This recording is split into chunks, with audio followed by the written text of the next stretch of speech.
Hello guys, welcome to our F4 episode 6, I think we're on now. And today we're joined by Denny. Say hello, Denny. Yo! Hello, and we're also joined by Eric. And Hi. hello, Eric. And obviously myself, Addison296. So Denny, you're the sort of newer guy to the podcast. We've had Eric on a couple of times before. Where can people find your sort of stuff? What do you do? What are you known as? Who are you? I'm a news writer for mpfirst.com, which is a multiplayer-centric site that focuses on, well, multiplayer games. Mhm. I basically write about games all the time, and I report news on Twitter. I'm also very outspoken. People don't like me a lot, but a lot of people do. I I That's like what your I do. outspokenness, and I like somebody who tweets often. So that's how you got my follow. And Thanks, man. Eric, whereabouts are you known from? What do you do? So I've been doing a couple of Battlefield community research surveys, and also I'm currently writing for a smaller gaming site. So maybe me and Denny have more in common than we think. So you mentioned Battlefield there. I guess the first easy topic to get out the way is Battlefield Hardline.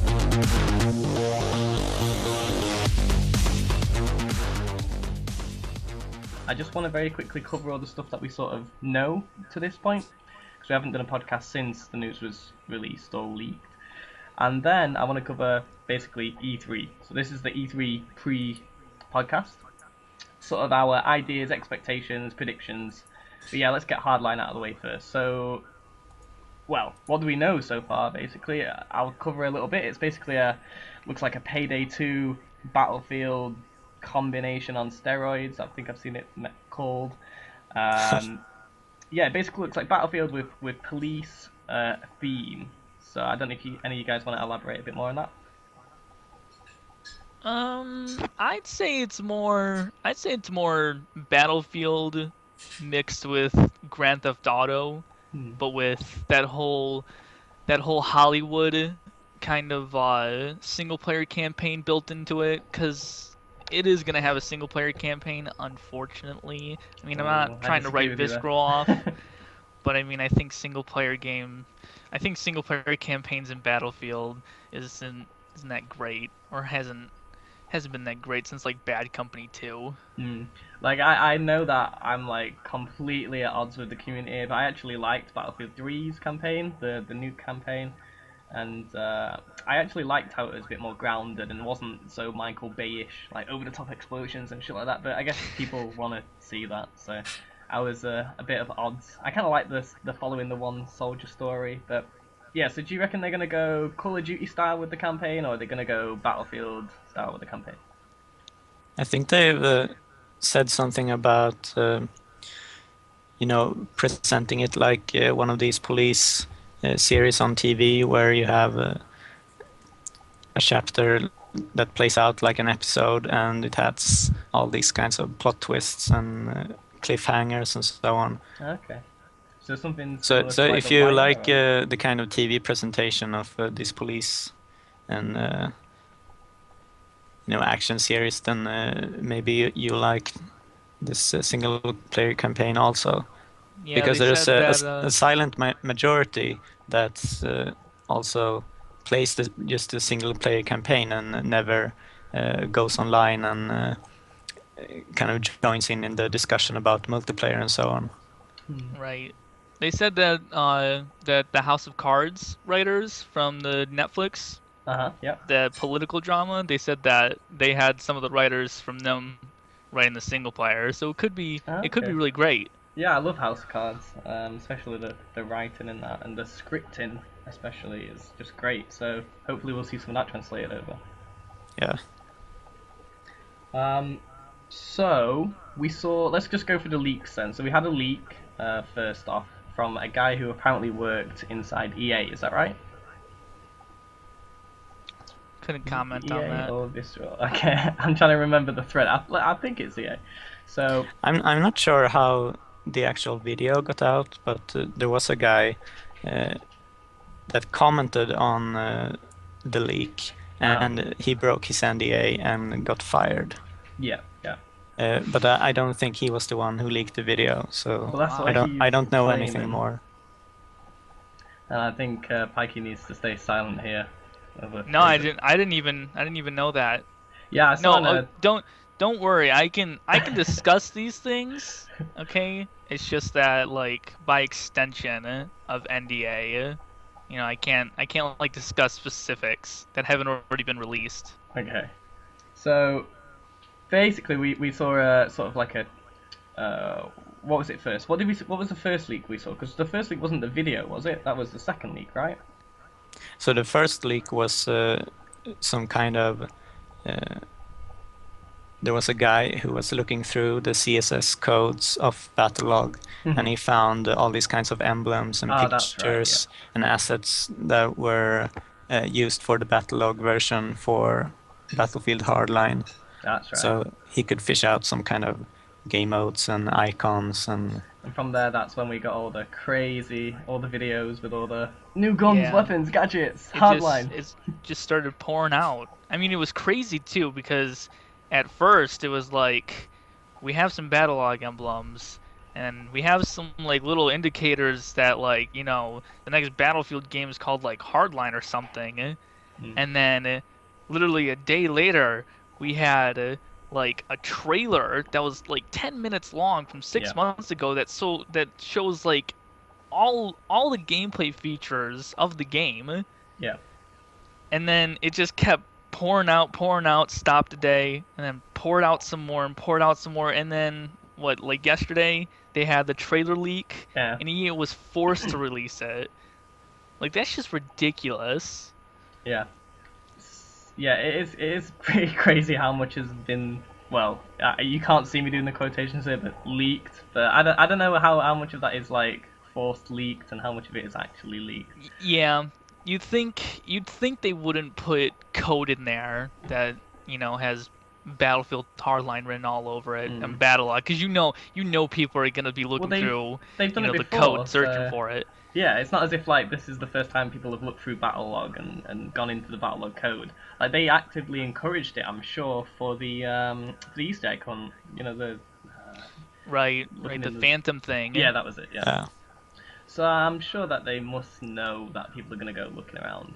But yeah, basically that trailer that you mentioned, it was a sort of roughly, I don't know, a 10-minute trailer, and it was sort of an in-house. You could tell it was sort of done in-house. The guy doing the voiceover wasn't that. You could tell that wasn't his day job to do that voiceover. But yeah, it basically went through. You saw lots of different modes. I don't want to basically make this podcast into one of those videos that we were just taking a piss off.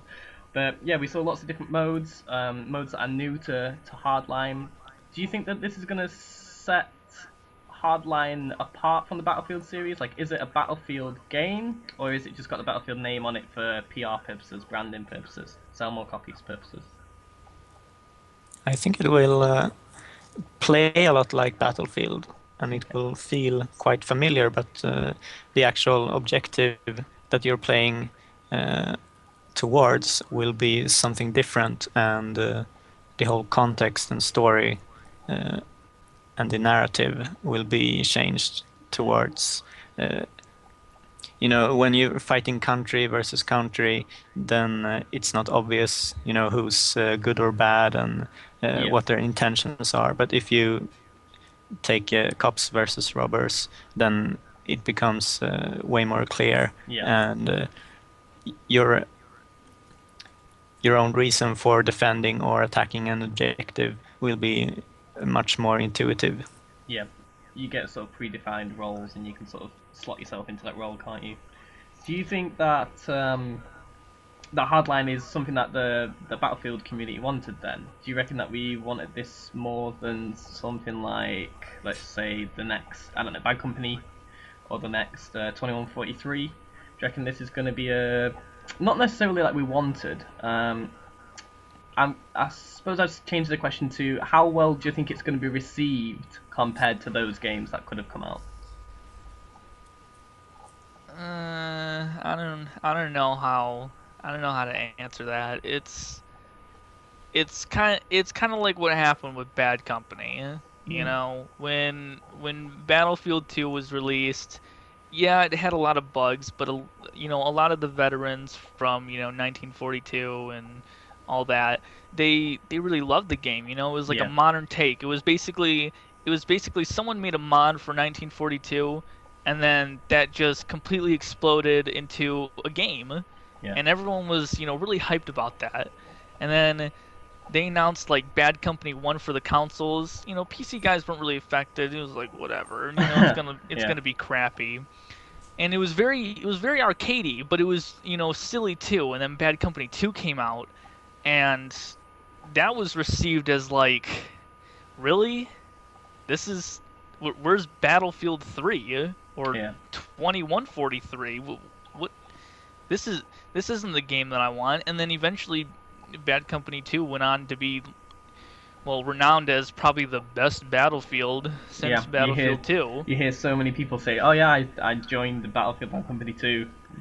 So many Yeah, people exactly. started So I there. mean, I think people are gonna receive it as as they are right now. It's low expectations Hmm. following Battlefield 4. It's not gonna be as good as any of the other series installments. Hmm. But I think eventually it might grow on people because the whole thing is that you had these YouTubers go over to EA, and a lot of them said that they had low expectations, and then they Uh-huh. came back and they were like, Hyping "Well, it I'm up. already pre-ordering this game, Yeah, because I thought yeah, it was so great." So I mean, I guess it's just left up to a Bad Company 2 kind of thing. You have to play it to see if you like it, and if you do like it, it's gonna be one of those games where you're just gonna be like, I want to play this all the time. yeah. Do you think interesting what you were saying about Battlefield 2 sort of starting out as a sort of mod that exploded? Is Hardline anything else other than a mod? Can it be anything else other than a mod? I think they're trying to diversify their different branches of Battlefield into complementary yearly cycles. Right. So my theory would be that they have the hardline approach, which is somewhat like mixing Need for Speed and GTA, maybe Payday, and also having this kind of simplistic game that's pretty easy to jump into, and it still feels like Battlefield. Uh, and maybe they're trying to, since the Need for Speed studio, they had an announcement where they said that they would be putting the series on hold, I think. Okay, didn't hear about that. Okay. So maybe they could use some of the developers from there to aid the Visceral team, Yeah, because they are going to have that, making these car chases yeah, really specialized car chase exciting. mode, aren't they? They're going to have a specialized car mode or a vehicle mode where you sort of chase. I guess the one team's trying to escape in vehicles, the other team's trying to stop them escaping in vehicles. But I did see something about a vehicle only mode, so I guess that could come into play there. The Need for Speed guys help out with that.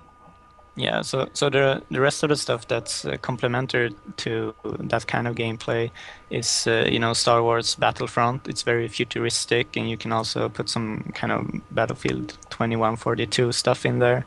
Yeah. Uh, so they have a quite similar approach, and then you can have the modern grand scale military battlefield experience as the last option, and then you have a rotating scheme that works quite well and caters to different audiences. Hmm. I guess all I'm worried about though is that Hardline will be sort of too similar to the Battlefields that we've had so far, or too similar to other games. I guess I want to see some really unique campaign, well not campaign, sort of multiplayer campaign, like the places that you're gonna rob, like the banks or the weed farm or whatever it is. I guess I want those, what do we call them, missions, online missions or whatever, those things to Yeah, be very unique and possibly different each time round. I don't want to be stuck in a place where it's just a Battlefield mod with police like painted over the top. and be in a place where I am with Payday right now, where I played all of the bank missions. I know what they're all going to be, and I'm just finding it very boring at the moment. So Well, I think that's the biggest challenge for them is because a lot of people who saw the leaks right now, they're just writing it off as I don't want a Battlefield Police mod. yeah, You know, you could you could they're saying that you could just take Hardline and make it, kind of like the Battlefield Bad Company Vietnam expansion. yeah, Sell it for like $15 yeah. and look, I got a police themed thing. And I think the biggest challenge that they have to overcome is, do they make it a Battlefield Hardline kind of original game, where it's all out police warfare instead of, actual warfare, or do they make it a melting pot of a bunch of games that we've already played? Yeah, I guess I'm hoping that they go with the first option. I just want to see it. I just don't want it to be a Battlefield mod with, well, yeah, like I said, police painted on it. I Yeah, think that's that'd be my good. line of thinking too, because I don't think Battlefield Hardline would do as well on its own as a mod, because you'd need this kind of narrative add-on to it to make it relevant. And if they really focus on great writing and also implementing some kind of narrative into what we've previously experienced as, rush game mode, or Yeah, something like from Medal of Honor, you had these missions where you were supposed to progress in a certain way, and also from Bad Company 2, you had these cutscenes that would play out differently depending on yeah, which team won and so on. I think that if they take the narrative experience into the multiplayer, they can make Battlefield Hardline more relevant and different to Battlefield 4. interesting. So we've had a very short trailer, a little 40-second trailer released in the last couple of days. Have you guys had a chance to look at it? Yeah. The Into the Jungle? Yeah, Into the Jungle. Yep, I've seen it. Is there anything else to say that's different? Or is there anything new that we got from that trailer that we didn't get from the like 6 month old trailer? Um, I think I think what should be highlighted is the lack of, military vehicles that you see. That's something that really caught me off guard was, you'd think in a big Battlefield game, they'd be breaking out like, kind of the FBI kind of LAV things that they had Yeah, way back when things got really out of hand, but it really was just, transport choppers, motorcycles, and like police cars. There wasn't yeah, there wasn't any tanks or anything. And I mean, I think I think that might turn off a lot of people because, it's just if the game is only going to have transport vehicles, that's gonna be like a major thing for a lot of people. yeah. They wanna Did, they wanna get in their tanks and blow shit up, don't they? Yeah, exactly. yeah, did you see the leaked beta footage also? Because he was Oh yeah, the yeah, the player who leaked it had he was testing some of the vehicles, and one of those that I saw was something similar to the LAV from okay. from Battlefield. So um, So there'll be sort of light armored vehicles at least, Right. possibly. yeah, Okay, but nothing like a tank or anything. no. So when you also looked at the spawn screen, they had something uh, where it said cache. So the current Yeah, cache that's you right. had, Yeah, and also customize. I'm not sure if it's for recustomizing your soldier that you have to pay some kind of cash that comes from, in-game rewards. maybe in-game rewards, like objective rewards and so on. But maybe, the whole balancing issue in previous Battlefield games have always been this kind of unlock system for vehicles that made them Yeah, much more powerful. And if it suddenly costs a lot of more money to equip a vehicle that way, in Battlefield Hardline, then maybe we'll see more default vehicles running about, and it won't be as intimidating for newer players or players who haven't had a chance to contribute as much, or if they're being spawn trapped or whatever. Yeah. Just to go back to that video, we saw, and this is me getting into the whole like hype train speculation now, but did we see some sort of mobile command station? I saw like on the spawn screen when he was flicking through the vehicles. There was something like Okay. mobile command station or mobile command unit or something like that. I was thinking that's going to be some sort of like commander mode implemented into a vehicle, possibly. I don't know. We'll have to go back and look at that.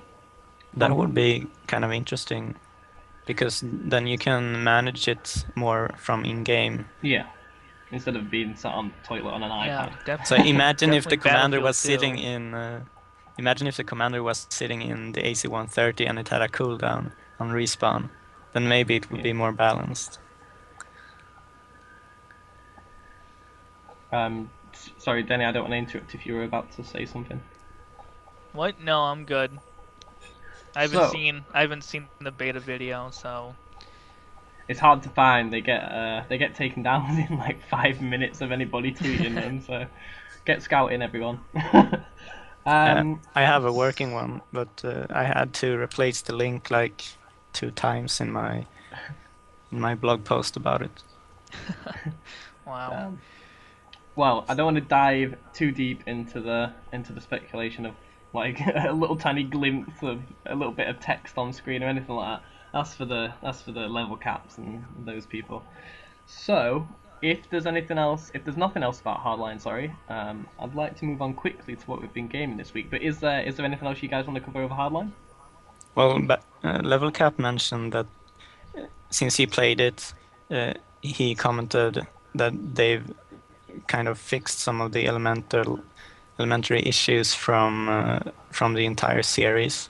So Okay. maybe we'll see some changes to, the way class equipment works, and if you carry too much heavy stuff, then maybe you'll have a disadvantage compared to someone who's taking less equipment, and so on. But we'll have to see. Yeah, have to see for a bit more footage. I guess we'll be. Are we expecting Hardline to be shown at E3? I mean, I am. So I'd be surprised if they didn't. Oh no, they are. June 9th is that's the day before E3. That's when they're gonna reveal it, and then I think the day after they're gonna be doing a gameplay live stream for an hour. Oh, okay. Oh, okay. So tune in on June the 10th then, basically. Yep. Right. So moving on. What have you guys been playing this week?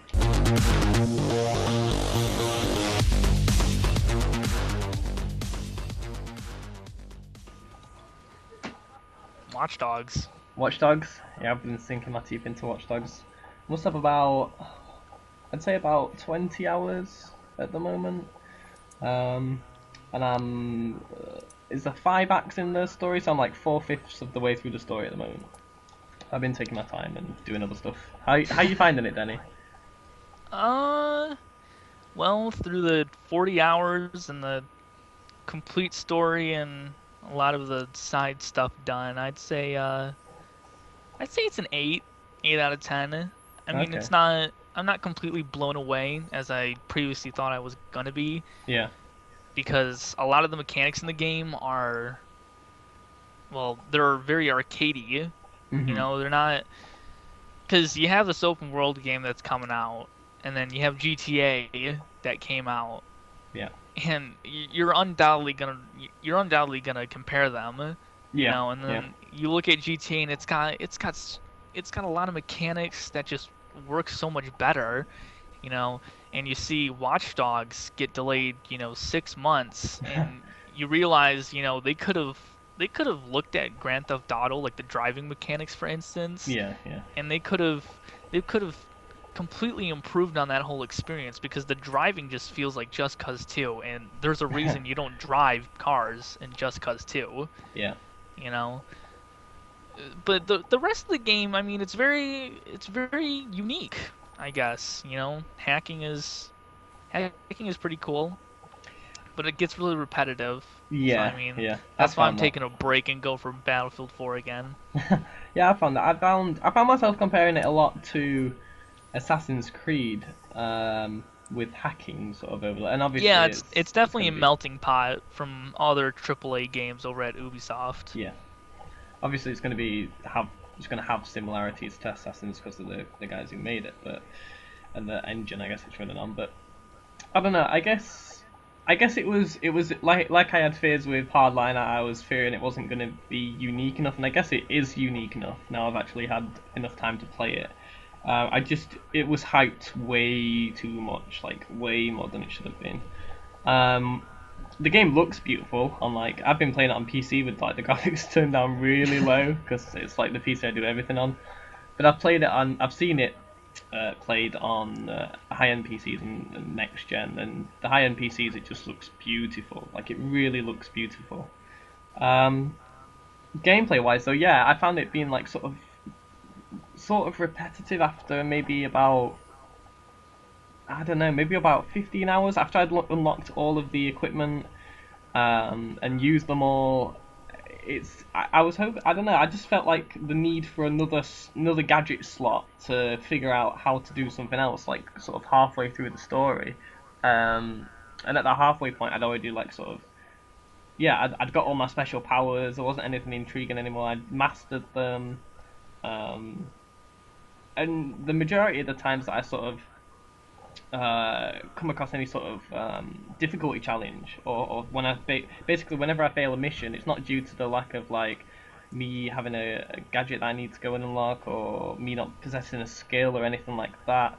It's not something that would give me a challenge to like work in game on. It's more to do with like the game breaking. So a really good example is without it giving any, well, without giving too much of a spoiler away, there's this junkyard.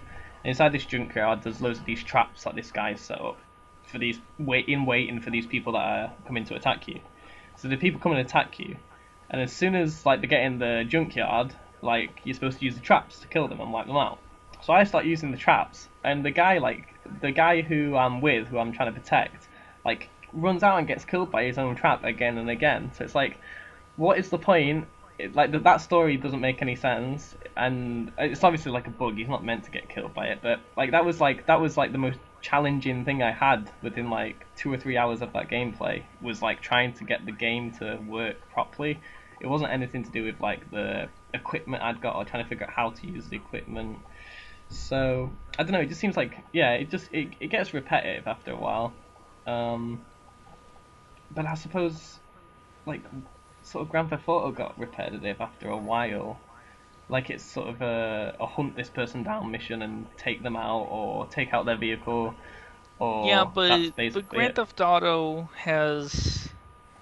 it has so much activities that you can do. You can from like one side you can go around, have races and things like that, and then the next you could be flying a freaking jet, Yeah, attacking a military base. In Watch Dogs, you can you can drive your Lamborghini Diablo into the side of a bus, and the bus will go flying like 30 feet, and then you can back up and start driving away. yeah. I mean, I need to that's get really all my you can do.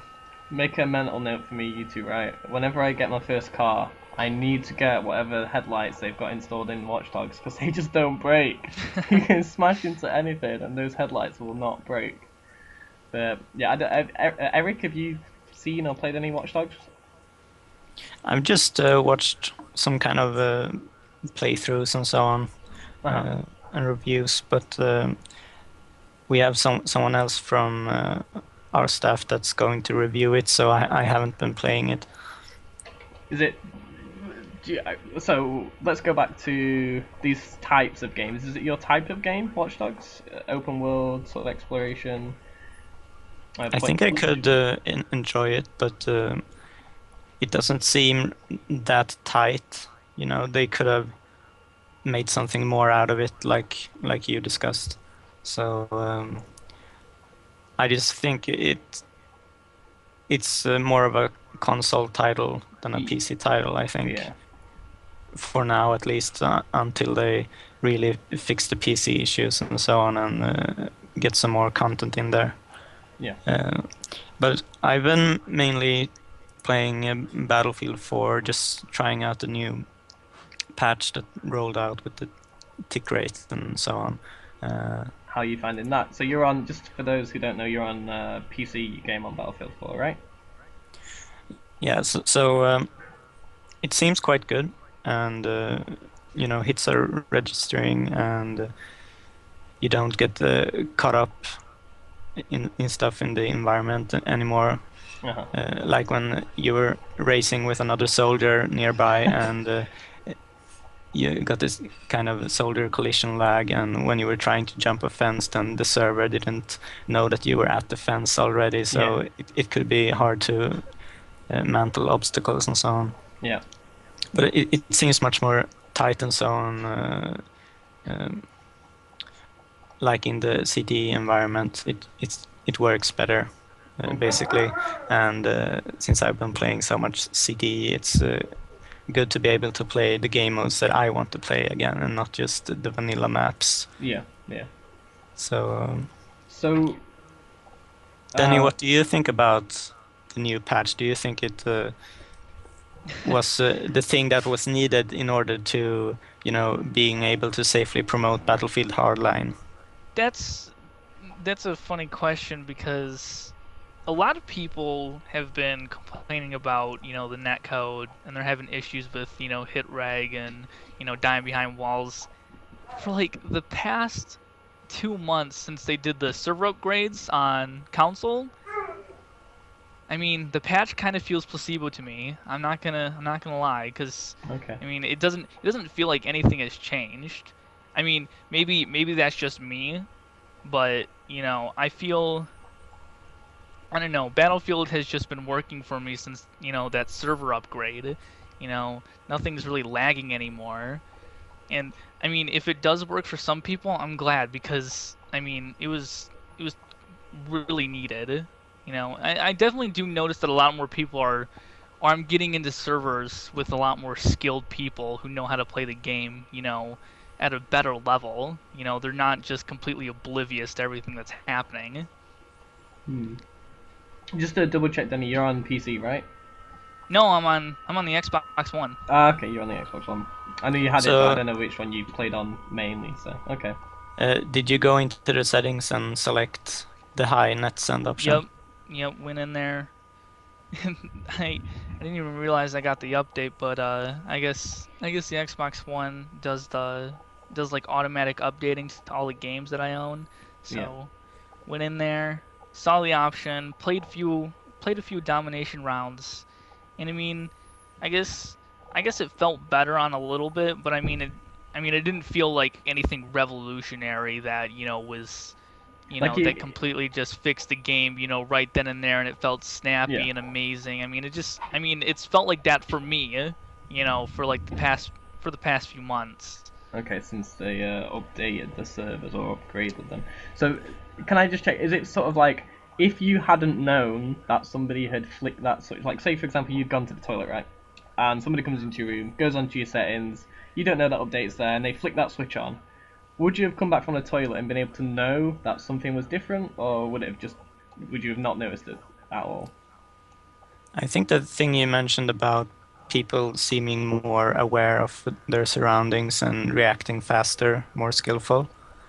I think that could be one of the symptoms of this new patch, that people are more in tune with what is happening on the server. So maybe they lost something like 60 milliseconds of awareness latency.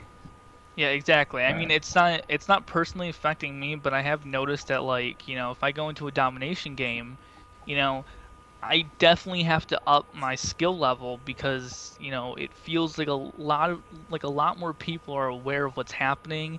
It seems like they're paying attention to the mini map and their surroundings, and all the sounds that are happening. It's definitely not It's definitely not where I can just go into a domination game and walk out, 25 and 5. Right. Okay. So it's a lot more challenging, even in the even for those who aren't just in the CTE. Okay. Anything else that you guys have been playing this week? Not over here, sir. Eric, you been playing anything else? I've just been preparing for some kind of VGC tournament for Pokemon X. I'm going with a friend to the unofficial Swedish VGC tournament, so we're trying to make it happen in Sweden. Ah, so That's awesome. you're the promoter then. Yeah. Oh. So explain a little bit about this for me then, because I've seen, this is my limited Pokemon experience. I've seen the anime on TV, like most kids my age probably have, when it got exported over, and I've played all of the Game Boy games up to, is it Silver? Do they have a Pokemon Silver? Or is it Crystal? Yeah. Crystal. Silver. Silver came before Crystal, right? Yeah. Yeah, So so basically, it's a double battle tournament where you can bring 6 Pokemon with you, but you can only choose 4 of them to battle with after you've seen the opposing team. So Right. there's some kind of strategy involved in picking the right choices and having, setups that can work even though you are missing 2 of the components.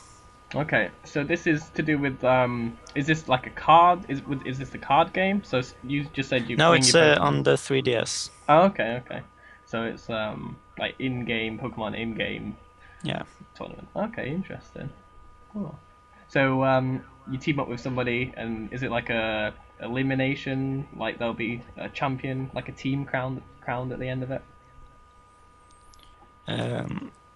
Well, you compete alone against one other player, and you go through this kind of Swiss tournament style, I think it's called, and the people who have the highest win-loss ratio at the end of it, I think they will be battling for the prize or whatever. Okay. Well, make sure you let us know how that goes. Do you Yeah. say you're battling, or are you just doing the promoting for it? I'm doing the battling. I'm not involved in the actual promotional. But you're trying to thing. get spread around anyway. Yeah, I'm trying to get involved because I want the scene to grow and not just pop up around the small conventions. Yeah. Because then it will never be amounting to anything unless Nintendo recognizes it that we are trying to host, the real thing. Yeah, yeah. So it'd be good to get into the sort of bigger stalls, bigger conventions, and then get noticed. So yeah. Yeah. So I haven't been playing anything new apart from Watch Dogs and Space Engineers. Space Engineers is just amazing. Have any of you guys seen that? Seen anything about Space Engineers? No, Not sir. much. Oh man, it's amazing. It's like don't be put off if you don't like it, but it's like Minecraft, but like without all the shit things in it, okay? But in space, but with like good graphics. So you're like basically like left like you can start a new world, and there's like you can start a world with like a little space station or like pre-built or whatever. But what's point in that? That's like starting Minecraft with like a castle.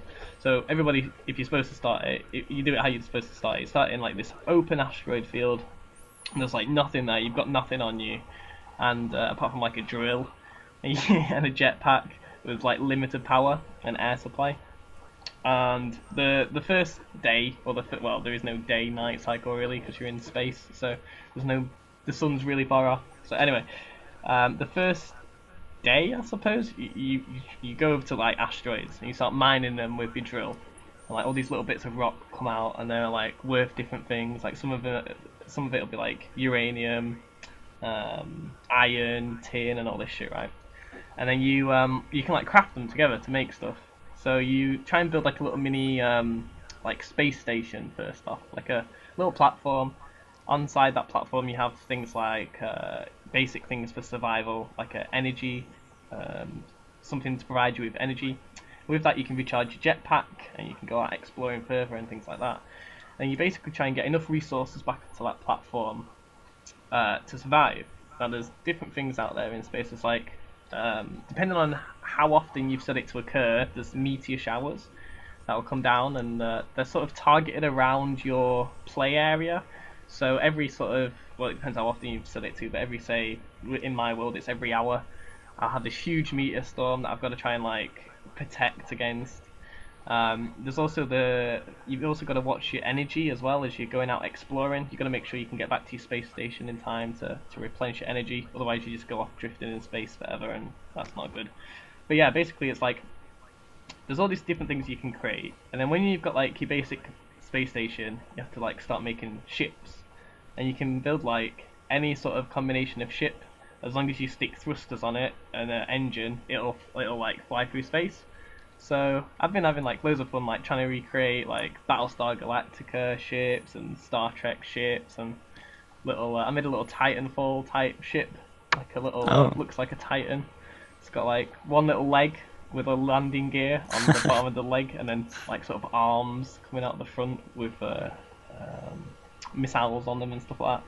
Yeah, Space Engineers. I can't like big it up enough. It's amazing. It's in green light on Steam at the moment, and it's super cheap. If you get it in a sale at any point, it'd be like even cheaper. I think it cost me something like $7 because I got it in a special sale. So That's quite cheap. Yeah, that is practically nothing, and it's a game that's like getting updated every Thursday. They've just added this new module where it's basically a connector block. So if you put it on the side of a ship and then put another one on another half of a ship, you can connect the two ships up together and have them fly as one ship. Hello, can you guys hear me? Yeah. Denny, did something break? Yeah, I think Denny's dropped. Oh, okay. Denny, can you hear us? We'll just wait for Denny to get back, and then I'll wrap up with Space Engineers and move on to E3. Maybe he fell asleep. My Space Engineers bored him. Denny, where are you?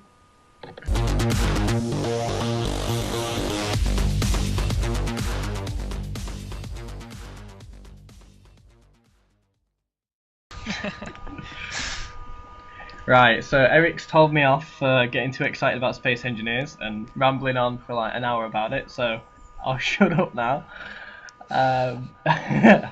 If you're okay, I'd like to talk about E3 and what to expect, basically. Okay. So, I thought we'd break it down by publisher or big names. So, Microsoft, Sony, Nintendo, and then sort of any favourite publisher that we like. So, I guess the easy one to start with is Nintendo.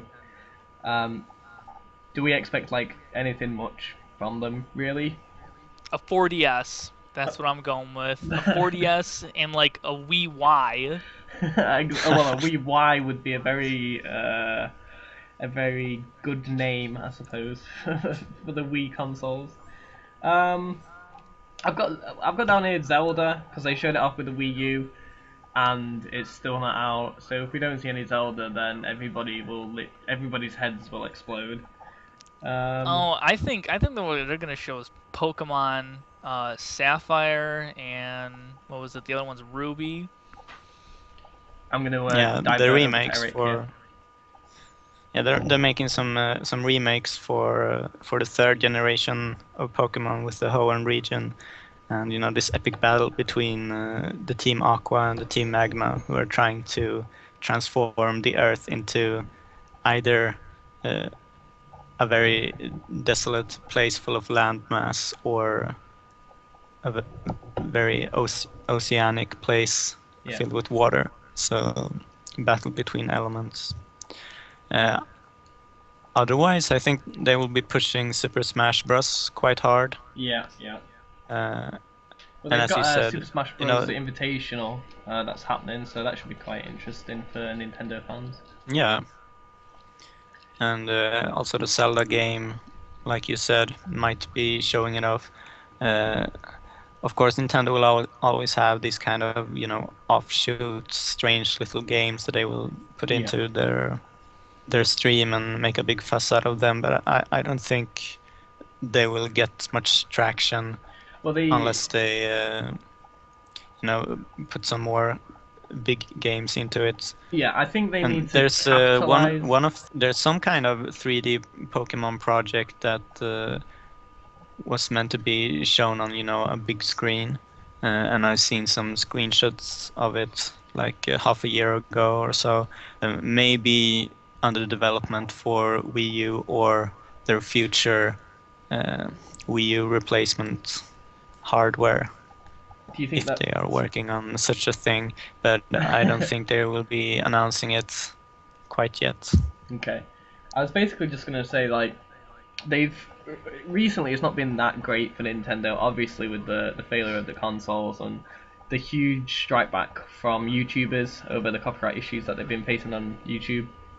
Yeah. Which, let's face it, Nintendo are so backwards with their they're like 10 years old with their PR marketing. I've been wanting to do a video on this separately, and other people have done so many good videos, and I'm sort of just waiting for them to make their next their next fuck up with it, because it will happen because of the attitude that they've had.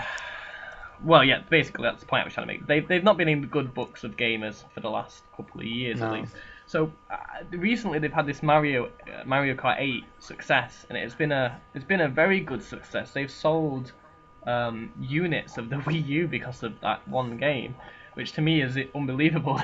You could sell that box to people, but they have, and they've sold. They've had a great success from Mario Kart. So I just need to see them. If they're gonna stick around, they need to capitalize on the Mario Kart success that they've had. They need to bring out big hitters, games that other people are gonna, like games like Mario Kart. Like a name like that is such a big name. Like it's solid. That's why I was saying Zelda, because or maybe something like Metroid. I don't know, but like a Zelda would help them capitalize and continue riding the waves of success, I think. Whereas if they do a bunch of little minor games, I think they're just going to sink away again, sink back out of existence, and it might be the killer for them. Yeah, they recently closed one of their main headquarters in Germany, so I think 130 people got laid off from Nintendo. Okay. So Wait, that's quite a hit. did you just say headquarters and then say 130 people? Yeah, I saw it in a retweet this morning. That's wow, that's when I think of headquarters, I think, at least hundreds of One of their people. German headquarters, that Oh, is. one of okay. It just seemed Let me odd to see. me. But still, they're not opening a new German headquarters. They're closing one down. So It says Nintendo Europe is closing the Grossostheim headquarters and 130 Man, jobs lost that's from gonna suck. Eurogamer Twitter. obviously sad for those guys who have lost their jobs. But So Nintendo, anything else that we expect really from them? Anything to be seen? I saw Um, someone requesting that they would like to see a new Star Fox game on the Wii yep, U. yep, that's what I was just thinking. I miss Star Fox. Got no idea what that is. Yeah, that was one of my favorite games for the N64. Yeah. Okay. Maybe they could do something with the controller, you know, so that you are watching the screen and steering it like a steering wheel, and it becomes this kind of first-person uh, airplane shooter, you know, You in should space, work for and take it back to the NintenDo. roots. Yeah, I should, and you know, they're not hiring the right people, obviously. So Yeah, I mean I think with Mario Kart that they got that right, but the thing is that I don't think they realized that when they introduced the classics that they did during, the SNES era Yeah. and during the N64 era, that, those classics are what kept them afloat. Yeah. That's why people like Nintendo. It's not because they offer, first person shooters or, you know, apocalyptic RPGs and, things like that, it's because they offer Zelda, Yeah. My Zero Suit Samus, Star Fox. They offer all that, yeah. and that's people's childhood right there. But they're barely capitalizing on it. I mean, the only thing recently that I've seen is Pokemon, Zelda, and maybe a few Marios, and they're just leaving so much out. Yeah. There's something strange about it also that there's games like Sonic Racing Transformed All Stars and whatever, and it's basically a better and faster version of Mario Kart with more characters from a wide variety of gaming genres and IPs and so on. And it was available on a lot of systems. And why do people gravitate just to Mario Kart and not to other kart games that are providing Right. similar experiences with more characters?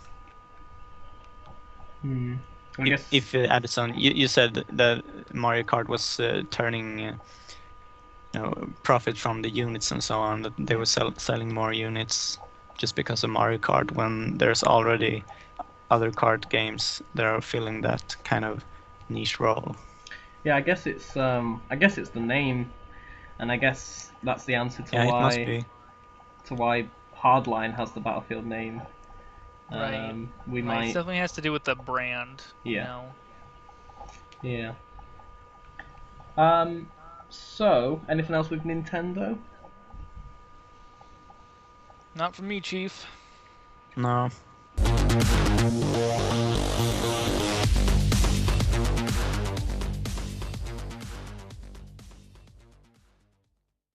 Okay, so I guess we tackle Sony next, if that's alright. Just because, I'm not too clued up with Sony. I haven't had a PlayStation since the PlayStation 2, and I guess the majority of my fans are either Xbox or I'm probably gonna segregate some people here.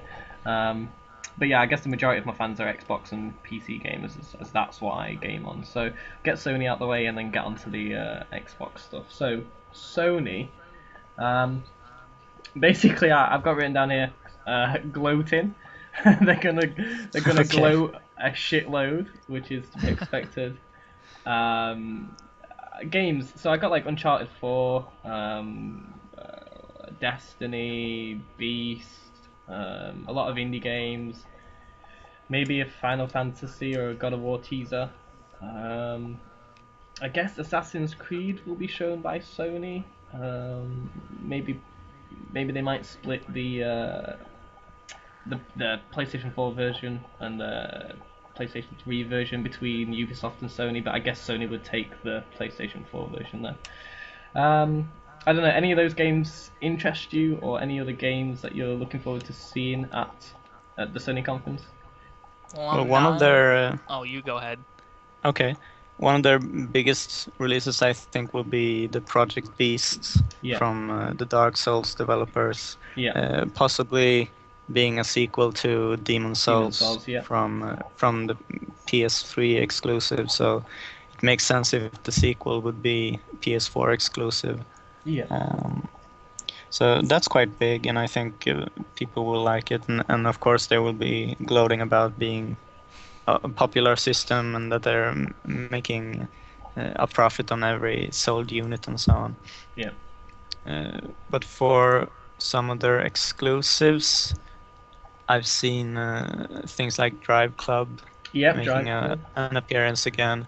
The Order 1886, which obviously got in a bit of a pickle last week because they were expressing that they were aiming for 30 FPS because of the filmic look, instead of just saying that they want to put all these kind of filters and motion blur into it and keep it at full resolution. So there's obviously an outlook for God of War games and Destiny, of course. Maybe The Last of Us sequel, Uncharted 4, maybe. Yeah, I got Or down Uncharted 4. this, Destiny. Just quickly on Destiny. yeah. Is Destiny just a Halo Borderlands Uh, mix-up, or is it more? that's like the common stereotype of it. Yeah. It's so much more than what everybody labels it as. Like, So I mean, it's why? just Why is it more? why is it more? It's Yeah. because it gives people a whole new experience that isn't what they're used to.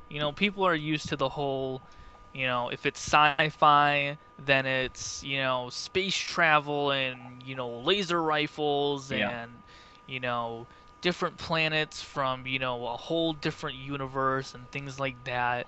Or if it's Borderlands, they expect, lots of, you know, unique weapons and, fun times and, just really wacky things. But with Destiny, it's like they take they take what we've had as a human race, and everything that we've discovered up until now, and they completely just build off of that with their own way. I mean, you don't see any games, as far as I'm concerned, that go, to Mars, to Venus, or whatever the planets are. I can't think of what they are, but they don't execute an RPG that's, across the planets in our own solar system, and Right. then, have like, lore back it up, and, the occasional magic with the, sci-fi, weapons and technology and stuff like that. So I mean, it's definitely more than just Borderlands plus Halo. Hmm. Yeah, it's interesting that you brought up the being closer to home with using our own solar system and so on, because it puts another kind of perspective on the lore that you can have in the game. Yeah. And I also think it will bring a lot of longevity to getting online and playing some matches and exploring and staying in the universe for a longer period of time than you would do with other shooters or um, maybe even online games, making it uh, more like an MMO where you will be hanging out and showing off your character and maybe waiting for some friends to come online and then exploring with some things solo meanwhile. And I think it will be a slower experience than most other shooters. Hmm. So more similar to sort of what is it, when they go raiding in sort of World of Warcraft? You might be able to do that with your friends. Have a large Yeah, online universe to do yeah. it with. Yeah, but on the other hand, you don't have to play the things that you don't like, essentially, because there's an option to explore, single player elements quite easily, and also to experience the more like co-op elements that are similar to Borderlands or small raids, and then you're even able to do these kind of large scale raids Yeah. that are more akin to MMO games. So I think you'll be able to spend your time quite in a personal way with Destiny, and I think many people will uh, Get lost in it. become get lost and get attached to Yeah. their character and so on. It's good. It's what they need, obviously, with the amount that they've put into it. Yeah, $500 million put Jesus. towards Destiny. So to they make were it easy putting for her. $500 million towards Destiny and planning to support it for, I believe it was about 10 years. So Wow. that's quite a big project, actually. Most games are only supported for maybe 2 years, 3. Yeah, and 3 then at push. just left to their user base. But it seems like they will be really taking care of Destiny, like their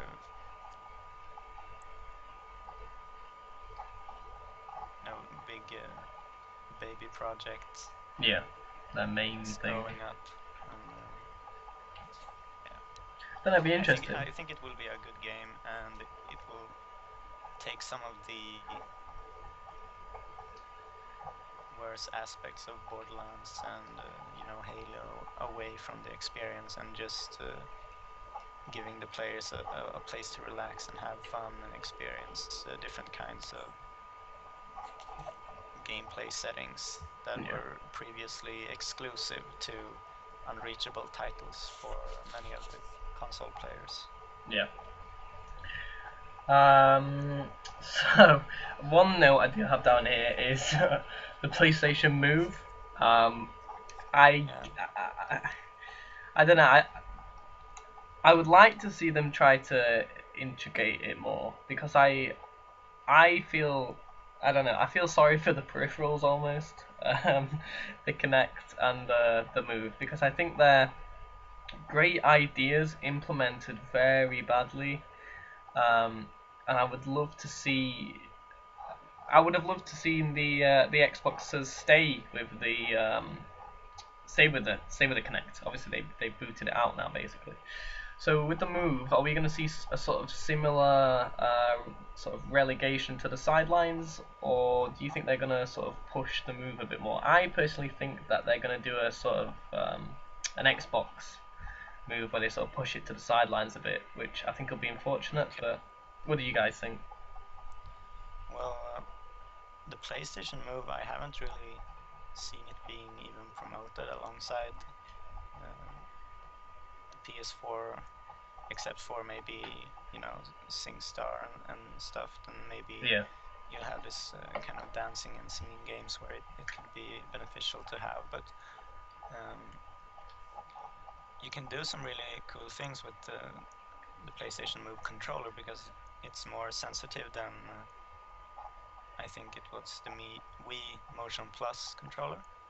Yeah. So it's more sensitive, and obviously if you had some kind of game that was similar to Metal Gear Rising, where you were swinging your sword and stuff, then even if you just applied it to a game, say like that's similar to Left 4 Dead 2, where you have some kind of melee weapon on you always, then maybe it could work for parrying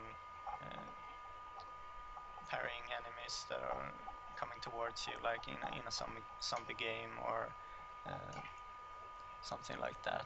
So you could also maybe use it as some kind of joystick for a plane simulator, or I don't know. Have you been experiencing the PlayStation Move or Wii U controllers? I've used the Wii ones before, and I've never actually played with the PlayStation Move, but I've seen a lot of videos and a lot of reviews on them when I was actually looking for which console to buy, and it just seems like it's always utilized as a peripheral, and I get that it's like the main, like the reason why you buy a console is for the console and not for like the Kinect or stuff like that. But I'd just like to, or for the Move, but I'd like to see a game where like a properly promoted, a lot of time and effort gone into it, and the functionality of the device actually works well, so there's no like tracking loss or things like that, which we always have in like the Kinect games. They're supposed to be like really good for Kinect, and then they're like don't track your body very well. If we get something that's, I'd like to see a game that's implemented like that, where it's like a Move exclusive, and you've got to get the Move to play it really well, and everybody sort of wants to get the Move, because I think these projects that they're doing, they're ambitious, and I would like to see more of them. Like the Kinect is, if you look at it, it's just a piece of kit. Like it's an amazing piece of kit, especially for the price that they've been able to get it out at. Like as soon as that thing came out, like hackers all over the world were. Sorry for this siren that's going off outside my window. I'll just pause for that. Yeah, as soon as it came out, hackers like the world over were immediately hacking into it and saying like what a great camera it was, what a great little bit of kit it was. So I'd just like to see, like how we saw, for example, when they were promoing. I know this is, I always sort of go back to Kinect, but I sort of see them as sister devices, but for sort of separate consoles. Um, with the Kinect, we always saw it promoted with, I don't know if you remember the guy on the skateboard, where he'd have his own skateboard in his room and he'd hold it up to the camera and it'd scan it in. He'd put that skateboard on the floor and start pushing it along and it'd do it on screen. We saw the sort of Milo and Kate stuff, which was a bit weird, yes, but amazing at the same time. And yeah, it just seems like instead of having in a game where it's a little tiny sub feature, so like you were saying in uh, not Dead Rising, uh, Left 4 Dead, sorry. I wouldn't like to see it in like a little side attack. I want to see it where it's fully realized almost. I want to see the full potential of it. Yeah, and they are also, you know, pushing these indie games a lot, and I think if they made some indie games that were really focused on the peripherals and doing something good with it, then maybe it could get some traction. But otherwise, they could always just outsource the Move controller integration to another studio, maybe after they released one game or when they start working on the DLC, then they can outsource the control implementation. Yeah, I think that's almost what I fear. I sort of see them seeing it as a little thing that they can sort of add on, almost like filler content. And it's a shame to see them go like that because I think they, like I said, they've basically just not had their full potential realized, or it's a good concept but not utilized on. Denny, what do you think to these? Let's bring in the Kinect as well. The PlayStation Move, first of all. What do you think Sony's response is going to be in promoting it? They're not gonna. They're not. I don't think they're gonna promote the PlayStation Move as much as they want, or as much as people think. They're totally gonna go with the virtual headset that they've been working on. That's what I think they're gonna have a big focus on, because the whole VR experience is coming in since Oculus started the hype, really. Yeah. So I think since they said that they were working on it, and I think a while back they said something that that the reason that their controller had that little light bar on it was because of the VR. I think that's got a lot of people wondering, what are they going to show at E3 regarding it? Are you going to be going to be play like a new kill zone the way that they did with the PlayStation Move, where you could just hold up your hands instead of like a PlayStation Move, controller, and then be able to use your hands to shoot the weapons or throw grenades or crouch or whatever. I think that's what they're going to focus on, because that's definitely more it's more attractive than just having a camera look at you, scan the room, have a video game where it just scans your body and you move around, just like that, and you're just looking at a huge TV, essentially. Yeah, it's a lot more appealing. It's something that we've all dreamed about as kids, I suppose. I think the first VR headset I came across was one in Star Wars. That one where he puts on like the sort of the pilot helmet, and it's got like a faded out visor thing. It's almost like a VR headset when he's got to face that little drone thing. And obviously, we learn about the VR boy failing. Was that his name? The virtual reality boy? God. I think that's what it was. That thing was, if you look back in your history books, that thing was a huge failure. And then it's not really sort of been able to kick off since. So it's interesting. It's something that we've always sort of fantasized about. Sort of like teleporters. The day that we get teleporters, fine, eventually, or if we do ever, Star Trek type teleporters. It's something that we'll have always sort of dreamed about or visualized, but never really had a solid working version of. So yeah, it's intriguing. So anything else to do with Sony, or are we okay to move on to Microsoft? I think we can move on. Okay, so Microsoft, what we will see from Microsoft at E3. Well, the first couple of notes I've got here is what it should be about, and it should all be about games. Like, they should come out, and like the first thing that they should say is, "We're sorry, this E3 is all about the games. Here, look, here's some games. Here's more games. Here, look at some games." And that's Get basically some exclusives. exclusives, games. Yeah. Did we mention there's some games, by the way, on this thing that you can? Yeah, you can play games on it. Games. They should just do that the whole. So I think basically repeat last year's E3 conference, but instead of TV, Just play replace some it with games. games. Yeah, that's what they need to do. First of all, come out and say sorry and apologize. That needs to happen. Okay, they need to I apologize. don't think they need to apologize. No, I'm joking.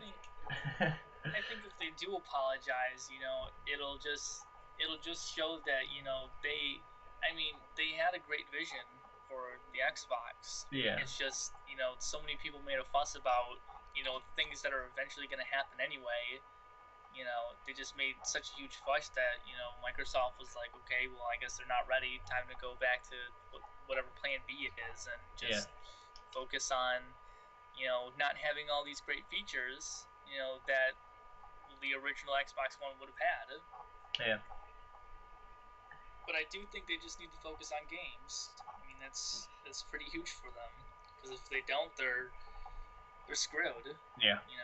Because Sony is gonna gloat when they hit the E3 stage. They're probably gonna announce that the PlayStation 4 has sold 10 million units. Yeah. And that's gonna be major for them. And if Microsoft doesn't come out and say, okay, well, we have like 10 exclusives coming out in fall, half of them are free for you with Games for Gold and all that stuff, and then next year you have like 20 exclusives and half of those are free for you and all that stuff. I mean, if they don't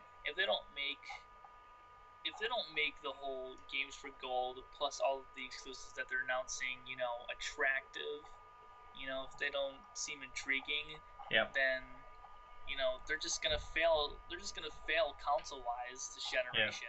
They're gonna have to.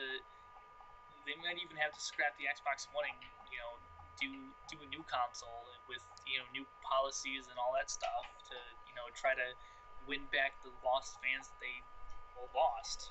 Yeah. I really hope that they will be addressing DirectX 12 for the Xbox sometime soon, because that is one of the only things that could really save the console and its current performance compared to the PlayStation 4. So for those that don't know, what is DirectX? Sorry, I can't get the words out. What is DirectX 12? DirectX 12. There we go. And what would it do for the console, Eric? Or maybe it was DirectX 11.2, but I'm not sure. They're making a new DirectX. It's the software that's computing the graphics for your hardware essentially, and the thing that programmers are writing their code through to make it look good. And for both PC and Xbox, Microsoft is able to push through these software updates, and provided that the hardware is capable of supporting the new features, then it can make the games look better and even run the computations more efficiently. So maybe we'll be able to see resolution and frame rate boosts for the Xbox, and also maybe for PC if they're kind of bundling it, making it exclusive with some kind of Windows version that they're also trying to push. And the PlayStation 4 will not be able to capitalize on this new DirectX because they're still running on OpenGL, I think. Yeah. So that may be good news to announce from Xbox side.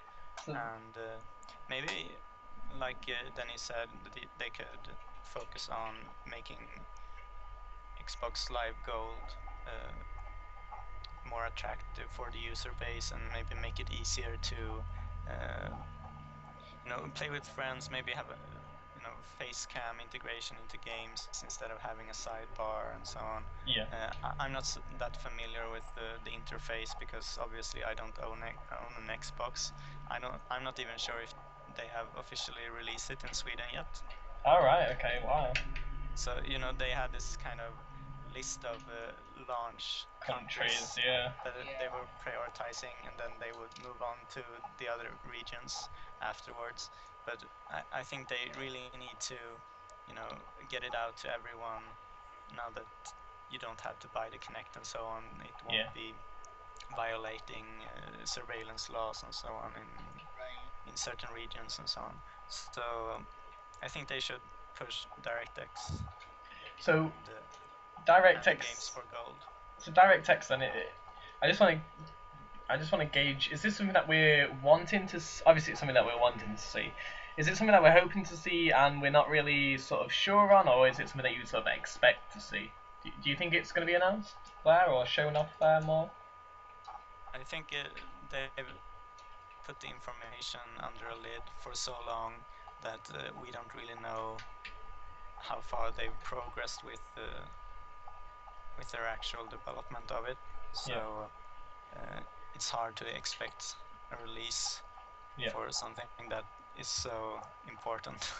I mean, they have mentioned it, right? They mentioned it at the GDC, didn't they? Yeah, they might have done. Because I mean, if they don't announce it soon, people and mostly developers are really gonna look at the Xbox One and they're gonna go, well, how are we supposed to, maximize what we want to do with a game if the console can't even, put out the power that we need it to do? Yeah. Especially graphically wise. So obviously that's something that we definitely want to see. Then, what other things do we want to see that we're not too sure are coming or not? Well, there might be a Rise sequel. The Gladiator. Tell me that's not something that you want to see. No, but there might be. I was gonna say a sequel to that, because some people enjoyed it. And, who are these people? Get them on this Skype call now. Twitter. Oh my god. Send me. Played 105 hours. Oh, why? 100 and that's 104 hours of pressing the X and the Y button over and over again. Like, why would you do that? Why? I heard it was a really good cinematic experience. Okay. Yes, it was a very good movie with X and Y to continue. Yeah, but we also have Halo 5 Guardians puzzle.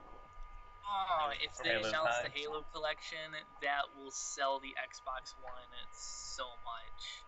It may even get to the point where it's catching up with Sony, and then by the time that they release the Xbox One in the other 26 countries that they announced, I mean, that could totally make the consoles, really tooth and nail with each other. Yeah. See, as Eric knows, I hate Halo, but I do get why other people like it, and I do get the hype. And I actually put down here Halo 5. It's something that I actually expect to see. I don't know. I'm probably 70-30 on it. I think we'll probably see something from Halo. What would you guys like to see from it? What do you want Halo? There's been some kind of news about Fable Legends. They revealed one of their female characters recently. So if Fable Legends is a new Fable game that... No, not Fable. Halo. Oh, we're talking about Halo. Okay. Yep. Well, they obviously need to do something equal in scale to Destiny, at least. in the setting and story-wise to provide this kind of epic lore-driven campaign and solid multiplayer that Halo has always stood for. And now that it's not the original Bungie developers anymore, they really need to keep up the Halo momentum, I think. Yeah, because I mean, when they released Halo 4, there was definitely a split in the community because I mean, a lot of people play Halo for the multiplayer aspect of it, and eventually, what happened was that Halo 4 competitive wasn't as wonderful as it was in Halo 3 or even in Halo Reach, and people just chopped the grip off that. And I mean, it's something that they have to improve entirely, to compete with Destiny, because Bungie is including a competitive game mode in Destiny. Like I think it's 3v3 or 5v5. But if they don't make something that rivals that, then Halo is just going to be, well, the new Halos are just going to be known as the milked out story about forerunners and all that crap. Yeah. So what do you think about Gears of War? I think we'll see a Gears of War teaser. I think they need to. I think even if it's just 30 seconds of the main character or some new character just, I don't know, screaming into the camera or something. I think we just need to see something to tease people. I think we'll get a teaser instead of some sort of gameplay trailer or anything like that. Yeah. Most probably some pre-rendered. Because they have to announce a bunch of exclusives now. I mean, they basically hyped it up that they're going to be showing games on top of games on top of games. So I mean, if they're not showing a Halo collection, if they're not showing a Halo 2 anniversary, or Halo 5 gameplay, or Gears of War, or even Quantum Break, I think it's called. If they're not showing any of the exclusives that they've talked about for so long, then they're screwed. Yeah. I mean, they can't just show AAA games that are multi-platform. They can't just be like, well, our Microsoft conference is centered around Call of Duty Advanced Warfighter. Yeah. Assassin's Creed. Yeah. Because I mean, even though it's DLC and all of its content is mostly in partnership with Microsoft, so if you have an Xbox One, you get it first. I mean, it's not really gonna make the conference that great. It's just gonna be like, oh look, they showed us Call of Duty. Yeah. Woo. Do you know if Activision will have their own separate press conference or? No, they won't. Because their franchises are Destiny and Call of Duty, and they already got Destiny with Sony, so they got Call of Duty with Microsoft. So yeah, probably.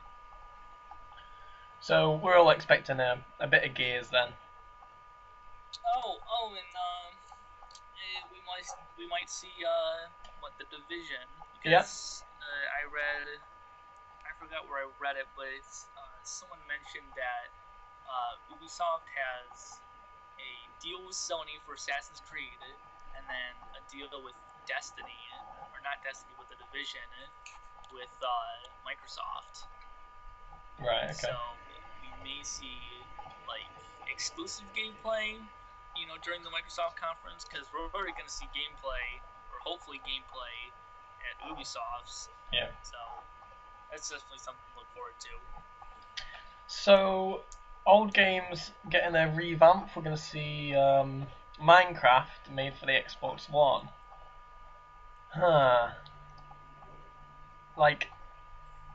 Okay. First of all, is there going to be anything different between Minecraft on the Xbox One and Minecraft on the Xbox 360? I don't understand the for Minecraft personally.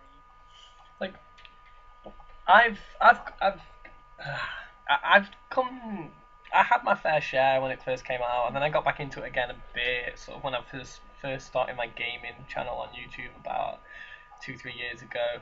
Got back into it again, and yeah, I can see the want for it on consoles. I know that there are people that I know that just hang around in groups on Minecraft building things. So I can see that, but I don't see the need for it to be like ported over to Xbox One and like sort of celebrated as this whole new game when they're sort of making it out to be like a sort of whole new game and a whole new experience when that's just like crazy. Like when they advertised that Minecraft was coming for the Xbox 360, they were like 6 million people have bought this game already, so we're gonna get you to buy it again on the 360. Maybe It's they're like, targeting, the people who traded in their Xbox for an Xbox One and Right. then couldn't yeah, play I suppose. games Well, with the backwards compatibility and so on. I think at least in the U.S., their promotion for this is that if you trade in your Xbox 360 version of Minecraft, Uh-huh. assuming that you have the physical version, you will get the Xbox One version for $5. Right. So So I mean, so again, the attractiveness is you get next gen Minecraft, which really isn't next gen. exactly. The only thing that you get is a bigger world, which apparently you need. But like, is that so? With the extra $5, you can get this Minecraft. Like, they're insinuating there that there's something that is worth paying for that's different, or that you're gonna get something extra because they're charging you that $5. Yeah.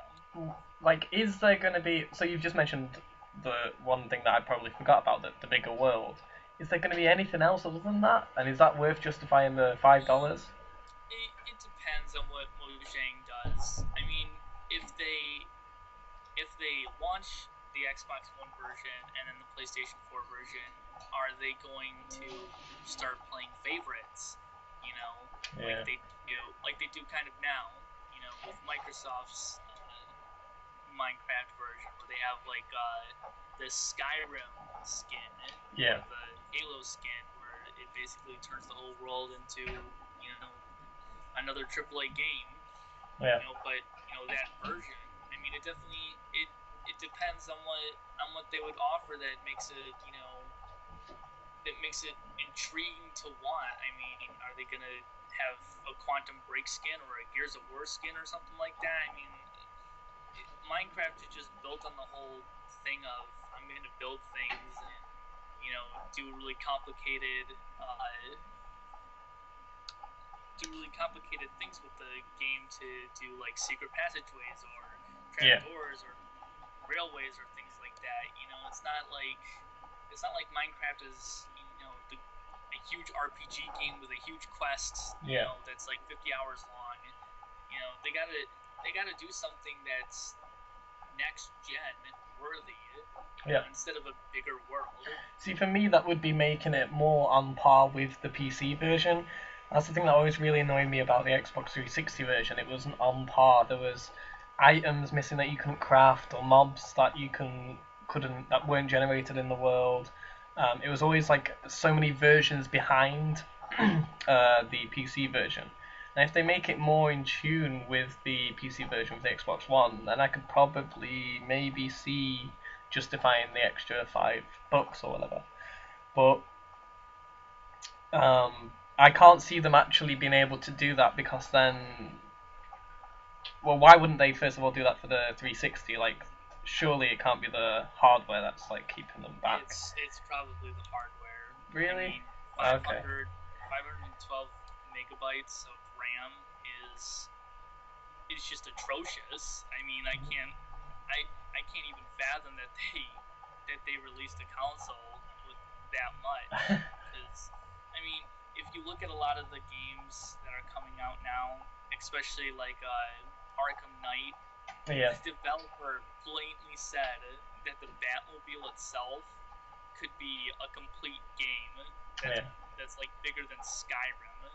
And the whole reason that the whole reason they can't even release it on last gen consoles is because they can't even handle it. I mean, that's just that's crazy to think about, because you realize that the 8-year-old hardware is 8 years old. So much of the fact that developers are blatantly choosing to go with quality over the quantity of their sales.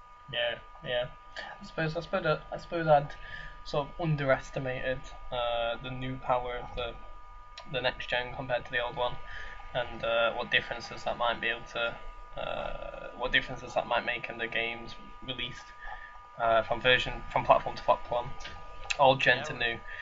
We've also seen this pattern where studios are making their game mainly for the next gen consoles and then hiring some kind of outsource studio to port it down to the last gen consoles with a development delay. Yeah, I like that. I think that's a good idea. I think that's how Titanfall was pretty successful and not too. But see, the catch-22 with that is that you're hanging on to 8-year-old hardware just for sales, and I mean, I think yeah, that's good business-wise, but I mean, if you're looking to move forward in the quality of your games so that they sell more, it's not going anywhere. I mean, Titanfall could have been so much more, if it wasn't the way it was on next gens as it is with last gens, because they're basically a mirror, with the Xbox One version and the 360. Maybe on PC it looks a ton better. I'm not sure because I don't play it on PC, but I mean, even though they outsource to a developer, they're still holding back the game. I mean, you're not gonna have to. You're not gonna make that decision where it's gonna be, okay, we're making a next gen title. We also want it on last generation consoles. What features are we gonna cut? You don't want to do that. And it's just like Bungie. They said that the next gen, last gen versions of the game were going to be mirrored. The only thing that's going to be different is like the resolution and frame rates. And I think that's atrocious. I mean, it comes to the point where you're going to have to cut the consoles sometimes. Why not now? Yeah, I suppose. I just I feel for those guys that haven't been able to upgrade, and it's sort of forcing them to upgrade if they want to keep playing their games. Good. You with the peasantry going on here. Well, it's kind of like the whole PC mindset. You want to play new games, so you better upgrade your hardware. Yeah, on the PC side, the hardware lasts a lot longer. When it comes to what kind of new games you can play, like you could buy some graphics cards now, and you could still play some games down the line 5 years from now. But it's not completely. They're not completely downgraded like they would be on the consoles. And the thing is that if you're not upgrading, then you're not getting the best quality wise game that you could. And with consoles, you're basically stuck until the manufacturers decide, well, hey, we're gonna have a new generation. So if people don't upgrade, then they're not gonna get the good quality that they want. I really hope that they would stop sacrificing gameplay elements just because the last gen consoles only have 512 megabits of RAM, because if Batman can't have the Batmobile because of that, then how many features are we missing out on multi-platform games that are really trying to put the last gen logos on their posters and box arts.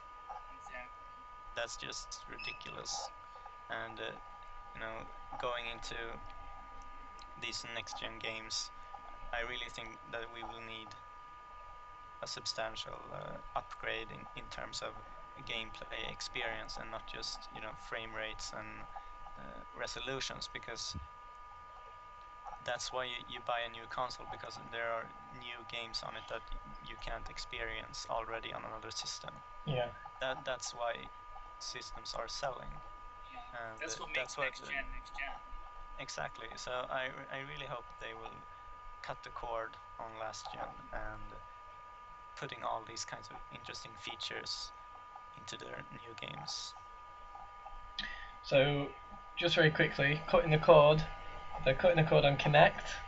I think what I'd like to see is Phil Spencer coming out with his typical gamer shirt underneath his suit, and walking onto stage with a little Kinect in a little basket or something, and setting it on fire and having a little service for it. I think that would be really good if they had a little Kinect funeral. Yeah. The Kinect, It'd be great to see, but I mean, how many developers did they completely just they have, just piss off yeah, because they decided that the Kinect was no longer needed? I mean, talking with a lot of people who own the Xbox One, like David, for instance, who's my boss or editor, as you would call him. The whole reason that he bought the Xbox One over the PlayStation 4 was because of Kinect. Yeah. Now that Kinect is no longer needed, I mean, he's just like, well, what does Xbox One have over PlayStation now? Yeah. Nothing. Yeah. The PlayStation hardware is more powerful. The games look better on that platform. I mean, it really doesn't compare anymore. I'm sort of mixed feelings on it. Like, I hate the Kinect in its current form, but like I've already said, I love the idea of it, and I don't want to cross over too much ground that we covered earlier. But just briefly, your thoughts on Kinect. Like, obviously, I guess this is going to be a sort of end of it. I sort of think it wasn't fully realized. Are you guys, Denny? I know you're an Xbox gamer, so are you gonna miss the Kinect? Do you wish they'd done more with it, or are you happy to see it out the door? See, the thing is that I don't like wearing the Xbox One headset, Right. Okay. all the time, and I realized that since they're gonna, discontinue the Kinect from, the bundle. I mean, you could still buy it. Yeah. But since the majority of gamers who are gonna buy the Xbox One now, they're not gonna have the Kinect, so I mean they're gonna have to take all the voice commands that they really made the Xbox One a part of. Yeah. They're gonna have to put that in a way where you'll have to use the Xbox One headset or your microphone to use those commands. And I'm not looking forward to that. I mean that's why I love the Kinect so much, because I could just be like, Xbox, snap party. Probably just snap party. Yep, there we go. Yeah. Voice commands really made navigation and things like that easier. I mean, Oh really? Sorry to cut you off. I always felt that they put up a wall of voice commands behind. They blocked you with a wall of voice commands, almost to get you to use them, and they weren't very functional. Like, I like the idea behind them, but it always seemed like it would be half the time if I used the controller to get to where I wanted to. Well, I mean, the whole way the UI is set up, like right now, I mean, you can't even get to settings without saying Xbox go to settings. Yeah, that's true. I mean that's atrocious. I mean, first of all, but the thing is that I mean you can really just say at any time while you're playing the game, like if you need to check your connection, you can just be like Xbox go to settings, and then Xbox will go to it. You don't even, I mean, your game will pause. You can check out the settings, and then you can just be like Xbox go back to this game, and then I mean, bam, you're back in the game. Again, if we were to have just if you were to press the guide button though, and then have some sort of, I don't know, rosette wheel, pinwheel, where you could select settings from there, select to go home. It just feels like it would be so much quicker than this sort of block that they've put. They're gonna have to integrate the 360 UI into it again. Otherwise, people are gonna wonder, like, how do you even work this thing? Yeah. So unless you get you press the Xbox One, then you get the dashboard with all the settings on it, then it's gonna be really useless. So I think that's just gonna be. I think that's just gonna raise a lot of problems for them at first, but they're gonna make it work in the end. I'm not looking forward to to no Kinect support, because eventually that's gonna happen. Yeah. Unless they do something crazy where they're just like, the Kinect's back in. Yeah, exactly. They said I read something about Kinect glasses or something like that. They're like Google glasses or something like that. So Okay. I mean, if that launches or something and it's like revolutionary and I mean it makes the Kinect worth it, then it's gonna bring the Kinect back. But if they don't, then I mean it's just gonna end support for it, and I'm not too thrilled about that because I really like the Kinect. Okay. I have 2 games left that I'm quite interested in. So one of them being Quantum Break that you mentioned earlier, and the second one is if there will be a Fallout 4 announcement. Oh, yes. Okay. Because I'm really looking forward to, taking the Fallout universe to a more accessible state, because the Fallout 3 game was, kind of iffy, and all the UI and so on doesn't look that inviting to new players. And if they could do something to Fallout similar to what they did with Skyrim, maybe then I would be much more inclined to play the Fallout series. And I'm definitely convinced that they could make something epic out of it. Again, I'm not really into Fallout that much, so Denny, I don't know if you want to take this. Eric, you just said everything that I was thinking. I mean, next gen Fallout is gonna be insane. I mean, crashes. Yeah, exactly. Oh, and everything is gonna fall into place because they had Fallout 3, which I'm pretty sure was like the first actual 3D version of the game that wasn't side scrolling like Fallout 1 and Fallout 2. Yeah. And then they came out with New Vegas, which just really improved on everything that Fallout 3 did. And then if they have Fallout 4, I mean, if Bethesda does it right, it's just gonna be crazy. It's gonna be crazy good, because Fallout is their baby, and if it is set in Boston in all those areas that it's been rumored about, then it's got the potential to be it's gonna be the potential to have one of those system seller games. Microsoft and Sony are gonna be like, well, hey, we got Fallout 4 bundled with this console. Yeah. You know how great Fallout is. Buy our console, and it's especially gonna be awesome on the PC. You know that.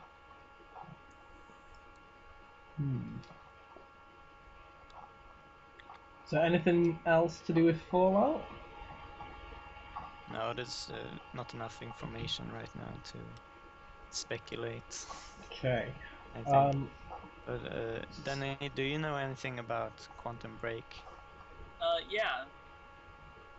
So yeah, do you want to discuss Quantum Break? What is, for those who don't know, what is Quantum Break? What's the unique selling point behind it? What's the idea?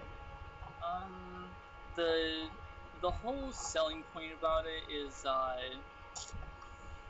can't think of the other game that was like it, but the past year or something they had an RPG that also had like a TV show with it, and it was like a sci-fi TV show. Oh yeah, I know what you're talking about. I can't remember either. the whole basis for Quantum Break is that they're gonna have a really high octane TV show behind it, something like 24, if you've ever seen that. Yeah. And then the game is going to be kind of like the same thing, but they're bringing in 2 perspectives. So the TV show is going to be focused on the villains, who are called the Monarch Corporation, and then the game is going to be focused on the hero, and his name is, I think, like Jack Robinson or something like that, and he can control time and the monarchs have like a lot of power, and they haven't really given enough information on like what the story's going to be about. But you know the whole thing is that you can control time.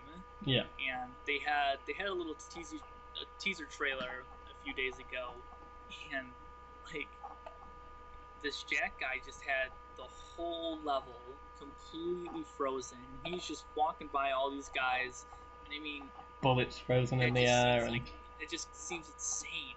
Like, I mean, I'm really intrigued by it. And if they do the TV show, as good as they do with the game, then it'll definitely bring in a more experimental, medium for new games and new development. Because if it takes off, then TV executives will be like, well, we can make a game, yeah, and then we can make an awesome TV show next to it, lots of profit. yeah. Yeah, we've seen some of these experiments with the TV series and characters or actors, like in Call of Duty. They take Kevin Spacey, and he's been on House of Cards, and they seem to set him into a similar character that has a lot of good speaking potential and controversial ideas and so on. And also with the Battlefield Hardline, where they are trying to adapt it to the police series on TV. Yeah. And that goes hand in hand with what Xbox were trying to sell their system with, the integration between TV and gaming, and making them a unified medium. Yeah. So that could be cool. But we've completely missed out on all the Electronic Arts Yeah, titles. I've been saving those. I'm hoping you weren't going to mention any of them. So we've actually got. I'd like to start with Battlefront, if that's all right. Star Wars Battlefront. Yeah, Yes. sure. So Star Wars Battlefront. I cannot wait for this game, but I am so nervous. So I played Battlefront 1 on the PlayStation. Played Battlefront 2 on the PlayStation PS2. And yeah, they were amazing. Like, it was basically like Titanfall at the time as well, because like I didn't have online, I didn't have an Ethernet cable, so we were playing against bots and stuff like that. And the campaign was alright, but I always went into that. I don't know if you guys played the old ones, but Theatre of War or something like that.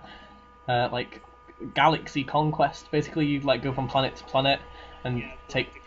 Yeah, that was it, Galactic Conquest, and you take part in sort of like conquest type modes on each planet and try and take over the planet.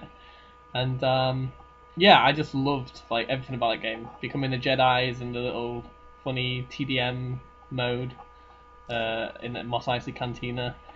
Um, all everything about that game was just fun and perfect for the time that it came out, which is why I'm so worried that DICE, who have now made such a mess up of Battlefield 4, I'm just worried that like basic things like hit registration and just basic like things like that we just weren't expecting for Battlefield 4. I'm just worried that they're going to inflict Battlefront now. It gets me slightly nervous. What about you guys? Well, I'm not that nervous about the netcode part, because recently Level Cap said that all the changes that are going on in the community test environment will probably translate into the other games and series franchises that EA have been using with the Frostbite engine. So I think they might be able to benefit from the netcode improvements in Battlefront and also in Battlefield Hardline. So that's not the issue for me. My concerns are more, keeping the game similar to what Battlefront 1 and 2 provided. And I think I played some Battlefront 2, Uh-huh. and you know it offered a unique experience at least. Yeah. And I hope that they will provide that with Battlefront 3 as well. And well, quite a while ago, Denny Dice Firewall, he was outing that he was working on maps and game mode design for Battlefront, Yeah. and he was asking for input and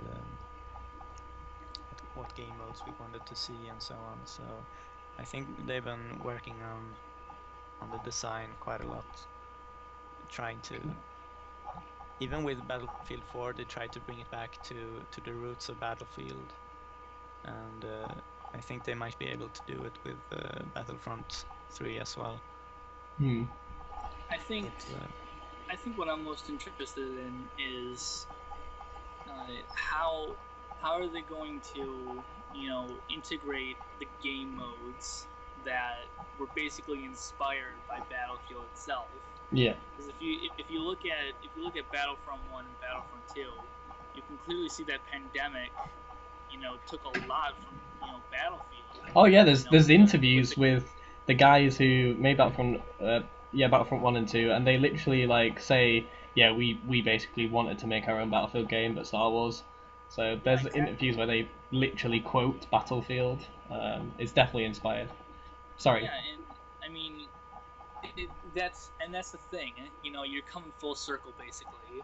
You have these developers who want to make a Battlefield game, but Star Wars version, and now you have the Battlefield developers trying to make a Star Wars version of of Battlefront basically, but in their own unique way. And the thing is that are they going to include their Battlefield game modes? Like Conquest is probably a default one because it's been part of Battlefront for a while. But are they gonna include like Rush or Domination, but in their own Battlefront Star Wars versions? And I think that's what I'm most interested in because they had Free Radical, a developer bought by Crytek. I think in 2009 it was, and they were working on the actual sequel to Battlefront 2, and they said it was 99% done. And then Crytek bought them, and then the game was canceled. Yeah, there's leaked footage of that all over YouTube. Exactly. And somebody caught one of those builds and started streaming it, and it showed them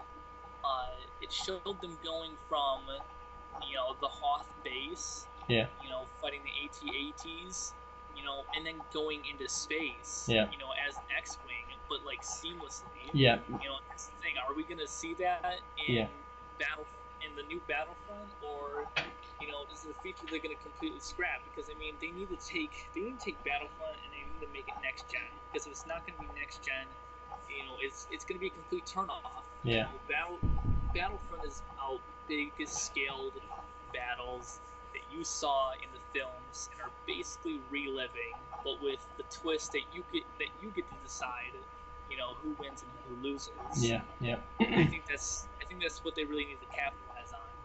Yeah, I suppose going on what you said, I'm sort of worried that they're gonna implement the Battlefield stuff. I want them to make a Battlefront game that has nothing to do with Battlefield almost. I want them to like update Battlefront, and that would give us like I've said it in the past on different podcasts and videos talking about Battlefront.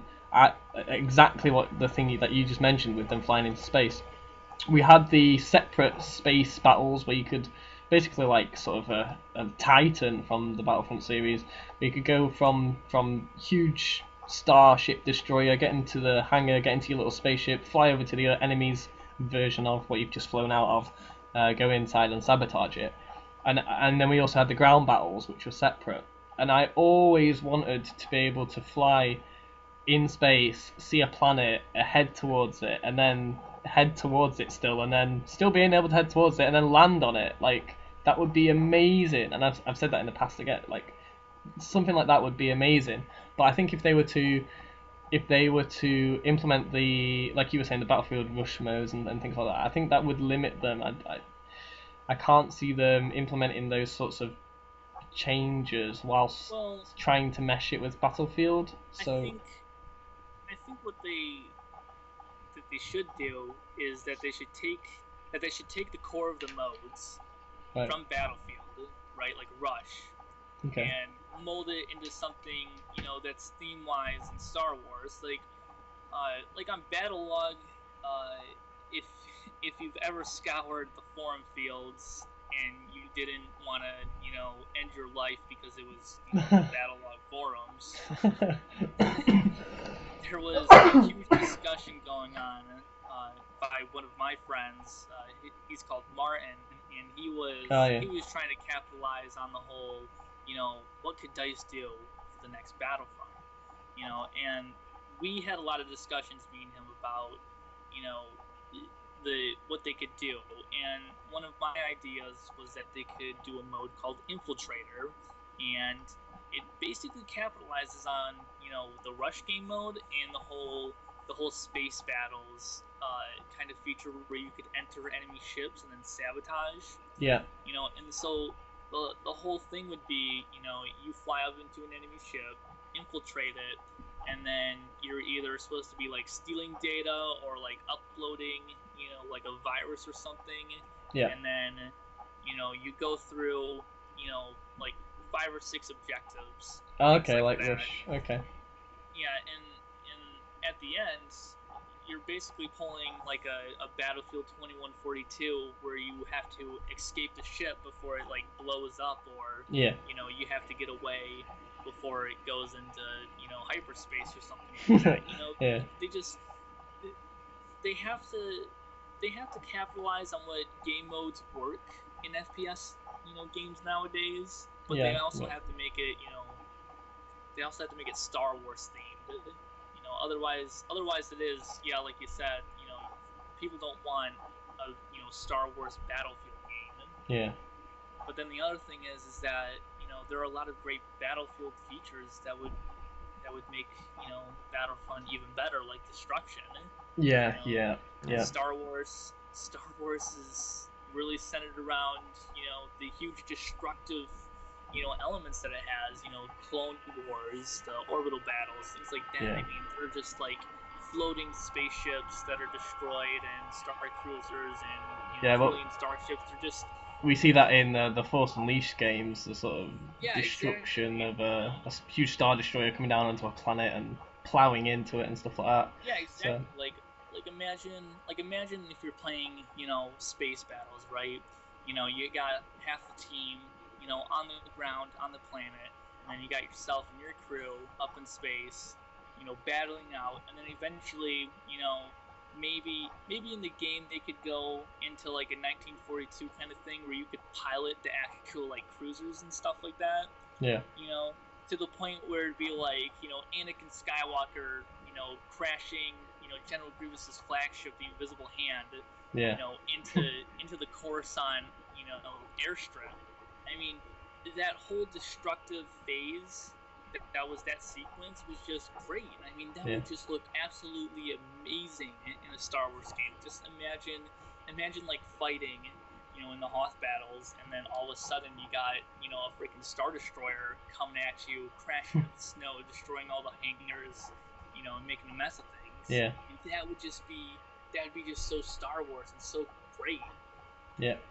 Yeah, I'm really hoping that they, you know, take these thematic game modes that you've been talking about and also integrating it with, you know, the seamless transition between orbital battles and the battles down on the ground, because you know, previous games that have tried to do something similar, I think it was EVE Online tried to launch a game that was this the kind of free-to-play FPS game that was affected by the EVE economy, and because they were separated and you know, the player base was also separated, then it didn't work out. So if you could make it a seamless experience and, you know, take some soldiers from the ground and launch an airship and go out to the orbital station and blow it up, and then maybe taking a starship, escaping from it, and going back towards the ground and providing air support. That would be such an amazing experience if it was thematically fitting for the Star Wars universe, instead of just being these cardboard FPS game modes like domination and so on. Yeah. They're not thematic in any way. So that's my point on it. So we're all looking forward to Battlefront then. So I'm not sure. It's this kind of Dragon's Age is an RPG. oh, so it's not the one I was thinking Kind of. of like Skyrim or okay. The Witcher, if you've ever played that. I don't know too much about the game, so I just know the basis. Sorry about that. Well, it's kind of a medieval and magic Mass Effect, maybe. Yeah, I could translate it to. Yeah, but I think that's what it is. it seems like the gameplay system will be somewhat more accessible than Dragon Age 1 and 2, because Dragon Age 1 had quite a hardcore gameplay system, and then Dragon Age 2 tried to overcompensate for that, and the game just didn't turn out very polished. So I think the third iteration will be some kind of middle ground, but with more effort put into it. So speaking of Mass Effect 4? No, I have no idea. Too soon. Too soon? Yeah, okay.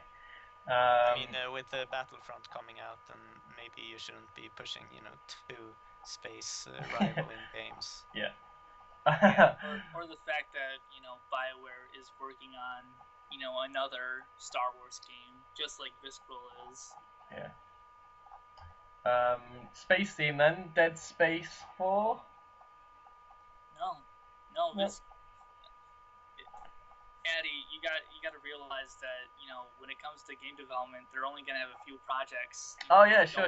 Once, so.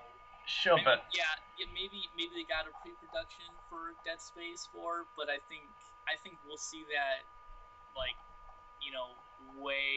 down the line. Because they got Hardline coming out, and then their next game is supposed to be a Star Wars title, so then Dead Space can come out. Or if they've been hard at work, maybe we will see Dead Space 4 and then a Star Wars title or something like that. I'm just thinking, because with the leaks that not the leaks, the conferences these days, they always seem to show games that aren't going to come out for a year and a bit. So I'm just sort of thinking about the future a bit more, I suppose. But I don't know. Yeah, I that's why I sort of throw in these ones out, because I guess they're the ones that I don't really expect, but would probably shock me, but I could maybe see it happening, like a teaser, possibly 30-second teaser. I wouldn't say like some gameplay trailer or anything like that. But yeah, I'll just throw them out there for you guys to have a look at. What about the announcement of Forza Horizon 2, just very quickly? Oh, I'm actually looking forward to that game. I mean, I'm not a big Forza fan, because I'm not a big guy in the racing cars kind of thing. But I mean, looking at the screenshots that they had, that game the screenshots look unreal, first of all. But the other thing is that it's got the whole downgrade issue with it, because for some reason they think that 1080p should trump frames per second.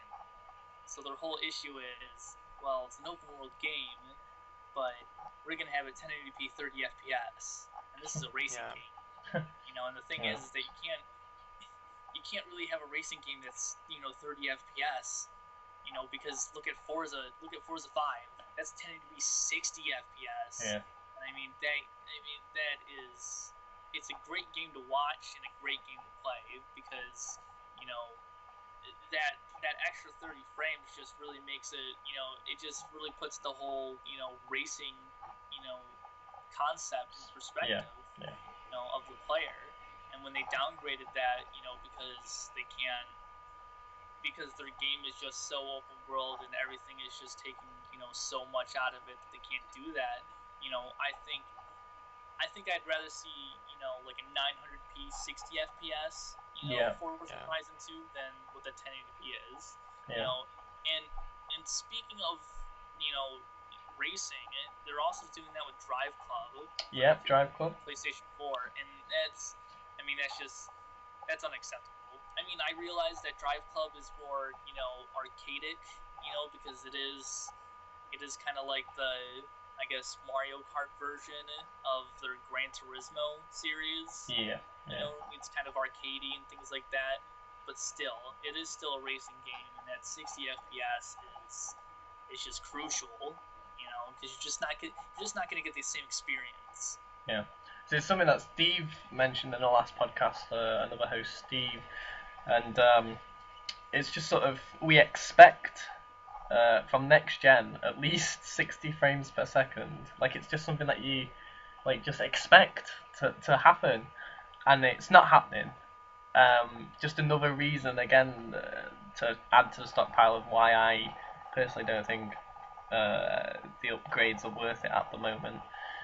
I think the biggest problem that they have right now is that a lot of the shooter games right now, a lot of the first-person shooters and stuff like that, they're all 60 FPS. Yeah. Battlefield 4, Call of Duty, Titanfall, those all have the requirements that we want. Yeah. And then you have these open world games coming out, and they're choosing resolution over the frames per second. I mean, yeah, that's great. You're making your game look prettier than the other games, but just like first-person shooters, you gotta have that 60 FPS going. Otherwise, you're just not gonna get the same experience. And I mean, people who say that the whole FPS ordeal is nothing, I mean, clearly don't care, or they're just not seeing it. Yeah. Because when you look at a game on PC and it's 60 FPS, I mean, you're just like what? When it's 120 FPS. It's so unbelievable, But then you have all these consoles right now, and they're just like, oh, we're gonna go 1080p 30 FPS. And it's just. I think Total Biscuit, you know him? Yeah, Total Biscuit's in the cupboard. He recently discussed this: why can't console users have a choice between playing in 30 FPS and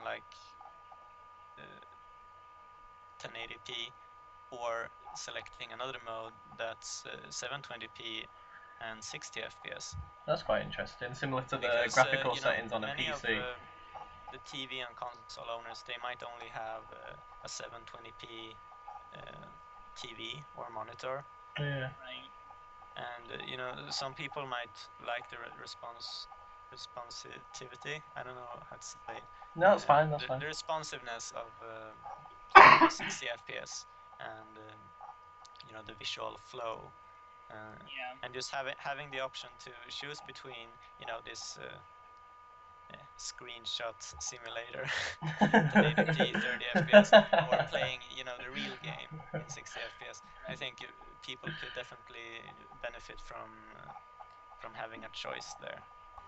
Just on a little side note tangent here. How many single player games have we seen over the past I don't know, 7 years, where the multiplayer was just tacked on and absolutely terrible? So things like, personally, things like Assassin's Creed, Far Cry, maybe. Yeah. Far Cry. Yeah, Far Cry. So all of these games, that had their resources stolen away by the need to have some sort of multiplayer in there. It seems so many times where I look at gaming review websites or people online that are sort of reviewing it on their Twitter feed and things like that, and they'll complain that a single player game has mediocre multiplayer, or that the multiplayer isn't any good, and it just seems so weird to me that the companies feel like they've got to add this multiplayer to try and keep up, and nobody ever plays it. It always turns out really shitty. Like, why do they keep adding it?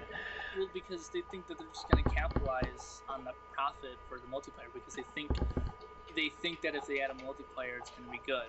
You know, Vince Zampella really made the point with Titanfall. You know, why would I make a single player that's complete bullshit that people are only going to experience for 6 hours?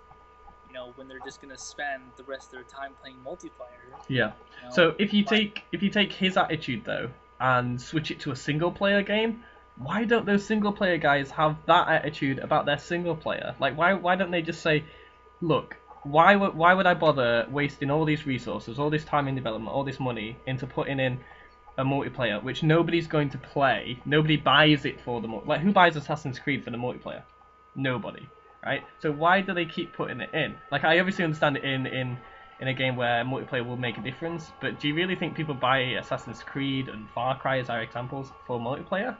I mean, I think there's a minority that do, but I don't think that it's enough to kind of I guess say that multiplayer is needed. Far Cry 3 multiplayer, like, completely atrocious, should have just been scrapped. But the thing is that I also think when it comes to the whole multiplayer aspect, it's because they're like, they can't think of anything else to add to the single player experience that'll really make the game more unique. Far Cry 3 had the whole the definition of insanity kind of theme to it, and it had the open world first person point of view. You could hunt, you could drive cars, you could glide and stuff like that, and you could just be badass. But the thing is that when they develop these multiplayers, it's kind of like how can we add more to the game to make that $60 completely worth it? Because I mean, when I just look filler. back at Far Cry 3, it's just I just think, well, that game was totally worth $30, not $60, because I mean the single player was in fact worth $30, but I think the other 30 that might have been multiplayer was just kind of put to waste. Yeah. If you look at other single player shooters, then maybe BioShock Infinite and Spec Ops: The Line, then they were able to get these kind of high reviews based on most reviewers, they get a review copy and then they play the single player, and occasionally they might be able to test out the multiplayer and add a second opinion later. But with this kind of franchise that previously had a bad rep from the single player side, and the multiplayer portion didn't take off because the game didn't have the review score to warrant people to buy it because of the single player. So then if you make another game that's pure single player and co-op, and you make it really good to get the review scores, then you might be able to get the franchise back on track. That's what I'm thinking. That's maybe why they scrapped the multiplayer. I think a great example would be The Last of Us. I mean, that game in a lot of people's eyes is game of the year, or game of the generation. But who is playing it now, and who is buying DLC for it now? I think a lot of people still are. I mean, if you think about it, and if you've seen on social media sites like Twitter or Reddit, when Sony announced that they were going to have a remastered edition, already, people were going wild for that, because that's basically what NintenD-oh are doing with their franchises. They're doing offline experiences and they're rehashing it into new editions onto new systems and so on. But do you think that it works? Do I think that it? Yeah, in a way, because I mean, if you look at it, Last of Us had an amazing single player experience, but then it had a multiplayer experience as well. And the thing is that the multiplayer experience wasn't crap. It didn't bring the score down, and that's huge. when you have a game that's so focused on the single player aspects, and then you have the multiplayer that's that they kind of just put in at the last second, and it's good. I mean, that's so major. I think it's going to be one of those games, kind of like how Halo is with Microsoft, where it's going to be like, we're going to make this into the franchise that just gets Game of the Year awards, forever, because the story is going to be so good. The multiplayer is going to be just as good, and that's what Halo is to a lot of people. It's got the great single player, and it's got the great multiplayer. So yeah, I do think that they're going to rehash it to the point where they're going to have The Last of Us 8, come out, and it's going to have millions of people buying it, and it's going to be a system seller and things like that. So, sorry about that little tangent I took us down there. Is there anything else that we need to cover for E3 just before I start wrapping up? Sorry, for EA at E3. We have Ubisoft left. Well, sorry, just quickly though, is there anything to do with EA at E3? No, I'm not sure. Do not we? in my game lists, at least. We not have any surprises come in? Can we predict any surprises? Well, from EA or Ubisoft? EA. Well, there's a big list, on IGN with a lot of games that's unconfirmed and confirmed that they think will be on E3. Okay, But, probably should have checked that list before doing this podcast. Is there any hints on that? I'm not sure. It's quite a big list.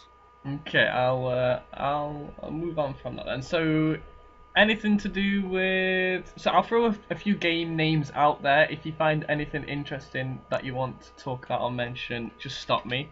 So there's Red Dead Redemption 2. There. Definitely looking forward to that. Uh-huh. Yeah.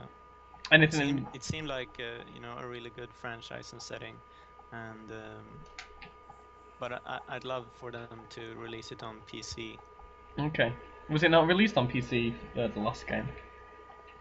Was it a console exclusive? Okay. Oh. Yeah. Okay. So yeah, Red Dead Redemption 2. There is, what else have we got here? Project Dark, Perfect Dark. Sorry, have we gone over Perfect Dark? There's also Elder Scrolls Online. Yeah. Nah. Okay. The Evolve game. Evolve. I've heard that name, but I don't know why. It's basically four human fighters versus one big evolving monster. Yes. And trying to make it like some kind of uneven, balanced co-op experience. Yeah, that looked really interesting with traps way you and stuff skillfully like that. play that evolved creature, then you might be able to win against the humans if you survive the initial weakened state. Yeah. So it looks quite cool. So if this is the game I'm thinking of, just stop me if I'm wrong, it's basically like you're sort of planted in a sort of Left 4 Dead forest map, like a linear map. You're going to sort of progress along it, like you said, 4 human characters, and I think the way it works is you get a monster on your team. Is that right, or is it where the 4 human characters pitted against one monster? I think they're pit against one monster, and there's all kinds of wildlife in the surrounding area. And if the monster is successful in farming enough monsters before the humans find him and kill him, then he might become more powerful. Yeah, and the monsters, they're basically like huge sort of like really huge things. Like when they're on screen, they're like tower above you. Yeah, really impressive. Yeah. So yeah, that looks. What was that called again? Evolve. I need to remember that name. Yeah. Have you seen anything on that, Denny? Nope, doesn't seem to interest me. Damn it. Far Cry 4, Far Cry obviously, 4, yeah. recently revealed. Will we see anything extra at E3, do you think? Yeah, maybe.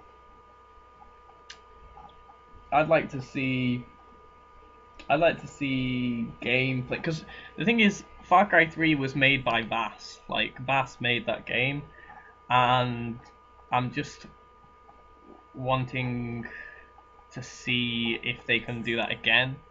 Like, it would be really great if they could, but I'm just not sure if they can or not. I think they sort of got lucky with Bass and that actor. Yeah, we'll see. So, moving on to Ubisoft. Well, there's Assassin's Creed Unity, right? And Yeah. And the Division. So, yeah, Assassin's Creed quickly. I loved Assassin's Creed when they first came out. Like, they were a breath of fresh air. Proper up my alley. The sort of like alternative history, sort of similar to Watch Dogs, hacking with the glyphs and the whole Apple of Eden power thing. And yeah, I kind of I got suckered into it. I loved the concept and the exploration, the free roam. It's like GTA but on like history steroids or whatever. But we've just had so much of it now. Like, I'm getting fed up of it, and I'm almost like sad to say it. Like, I really don't want to get fed up of Assassin's Creed. Like, to play as an assassin with the hidden blades. How cool are the hidden blades? The first time you saw those in action, and the hidden weapons, like the hidden pistol up your sleeve and stuff like that. It's awesome. But is there is there anything? Is anybody fooled, or is anybody not fooled into thinking that like this is not just a money grab? Like, well, I'd rather be playing, The Witcher 3 instead of playing another Assassin's Creed game because, Assassin's Creed has already explored so many settings and timelines that, unless they do something really great like they did with the pirate sea battles in the ships. yeah. But for Unity, then it might just, be another Assassin's Creed game. Some people have definitely followed the series for a very long time, so I'm sure they will enjoy it just as much. Well, I've been in it since the beginning, since the very, very beginning. Like, I picked it up when it released. I didn't like go back and play it retrospectively, and yeah, I don't know. Like, I do enjoy them, I guess, but like with Watch Dogs, how I'm sort of fed up like 15 hours into it almost of the mechanics and stuff like that. It's almost like within a few hours I get that with Assassins now.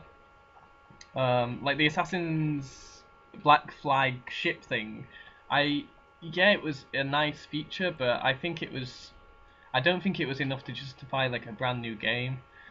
Okay. I kind of feel like it was a sort of gimmicky feature. I loved it. Okay, maybe that's just me then. Have you played all of the like Assassin's Creed since they came out? No, I've played Assassin's Creed 2. I've played Brotherhood.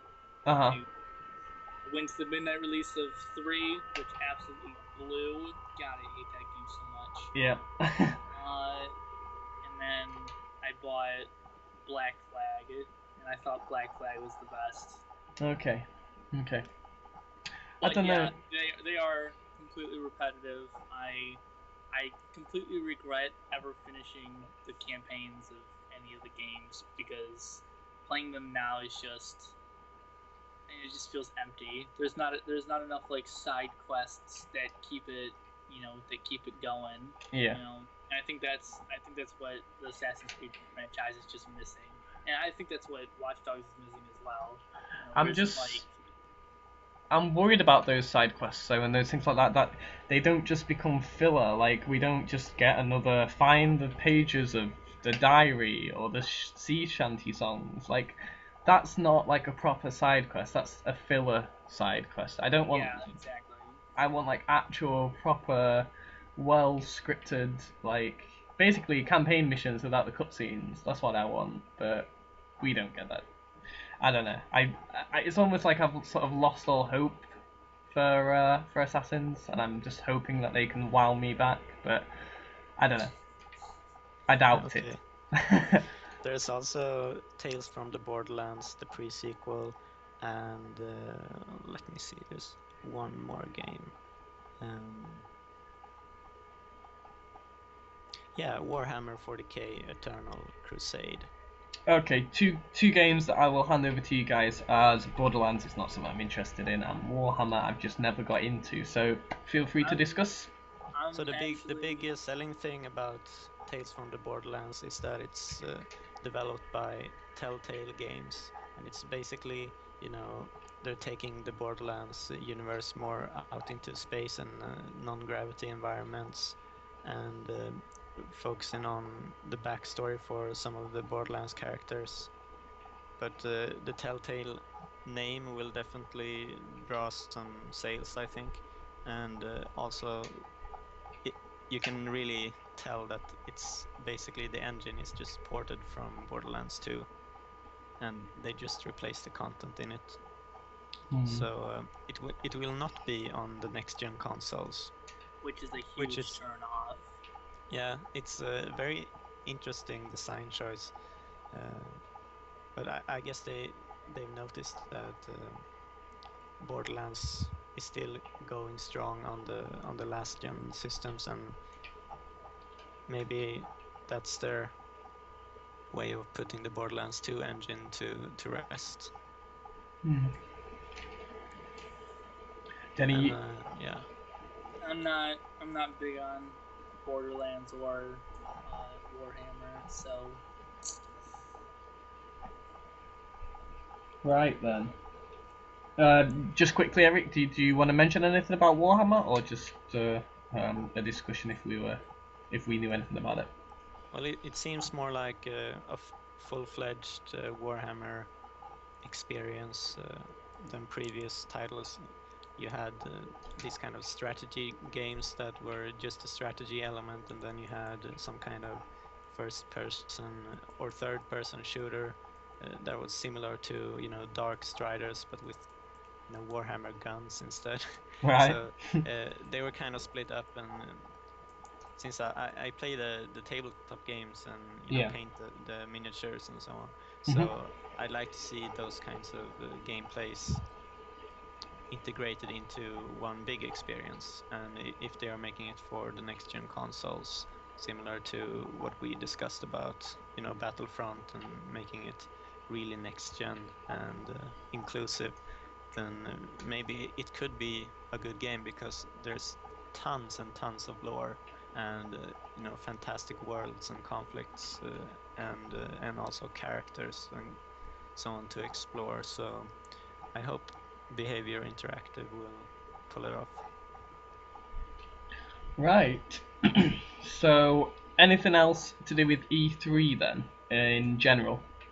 The Division. The Division. The Division. I think that is going to be top of the line kind of hype. I think that's justified or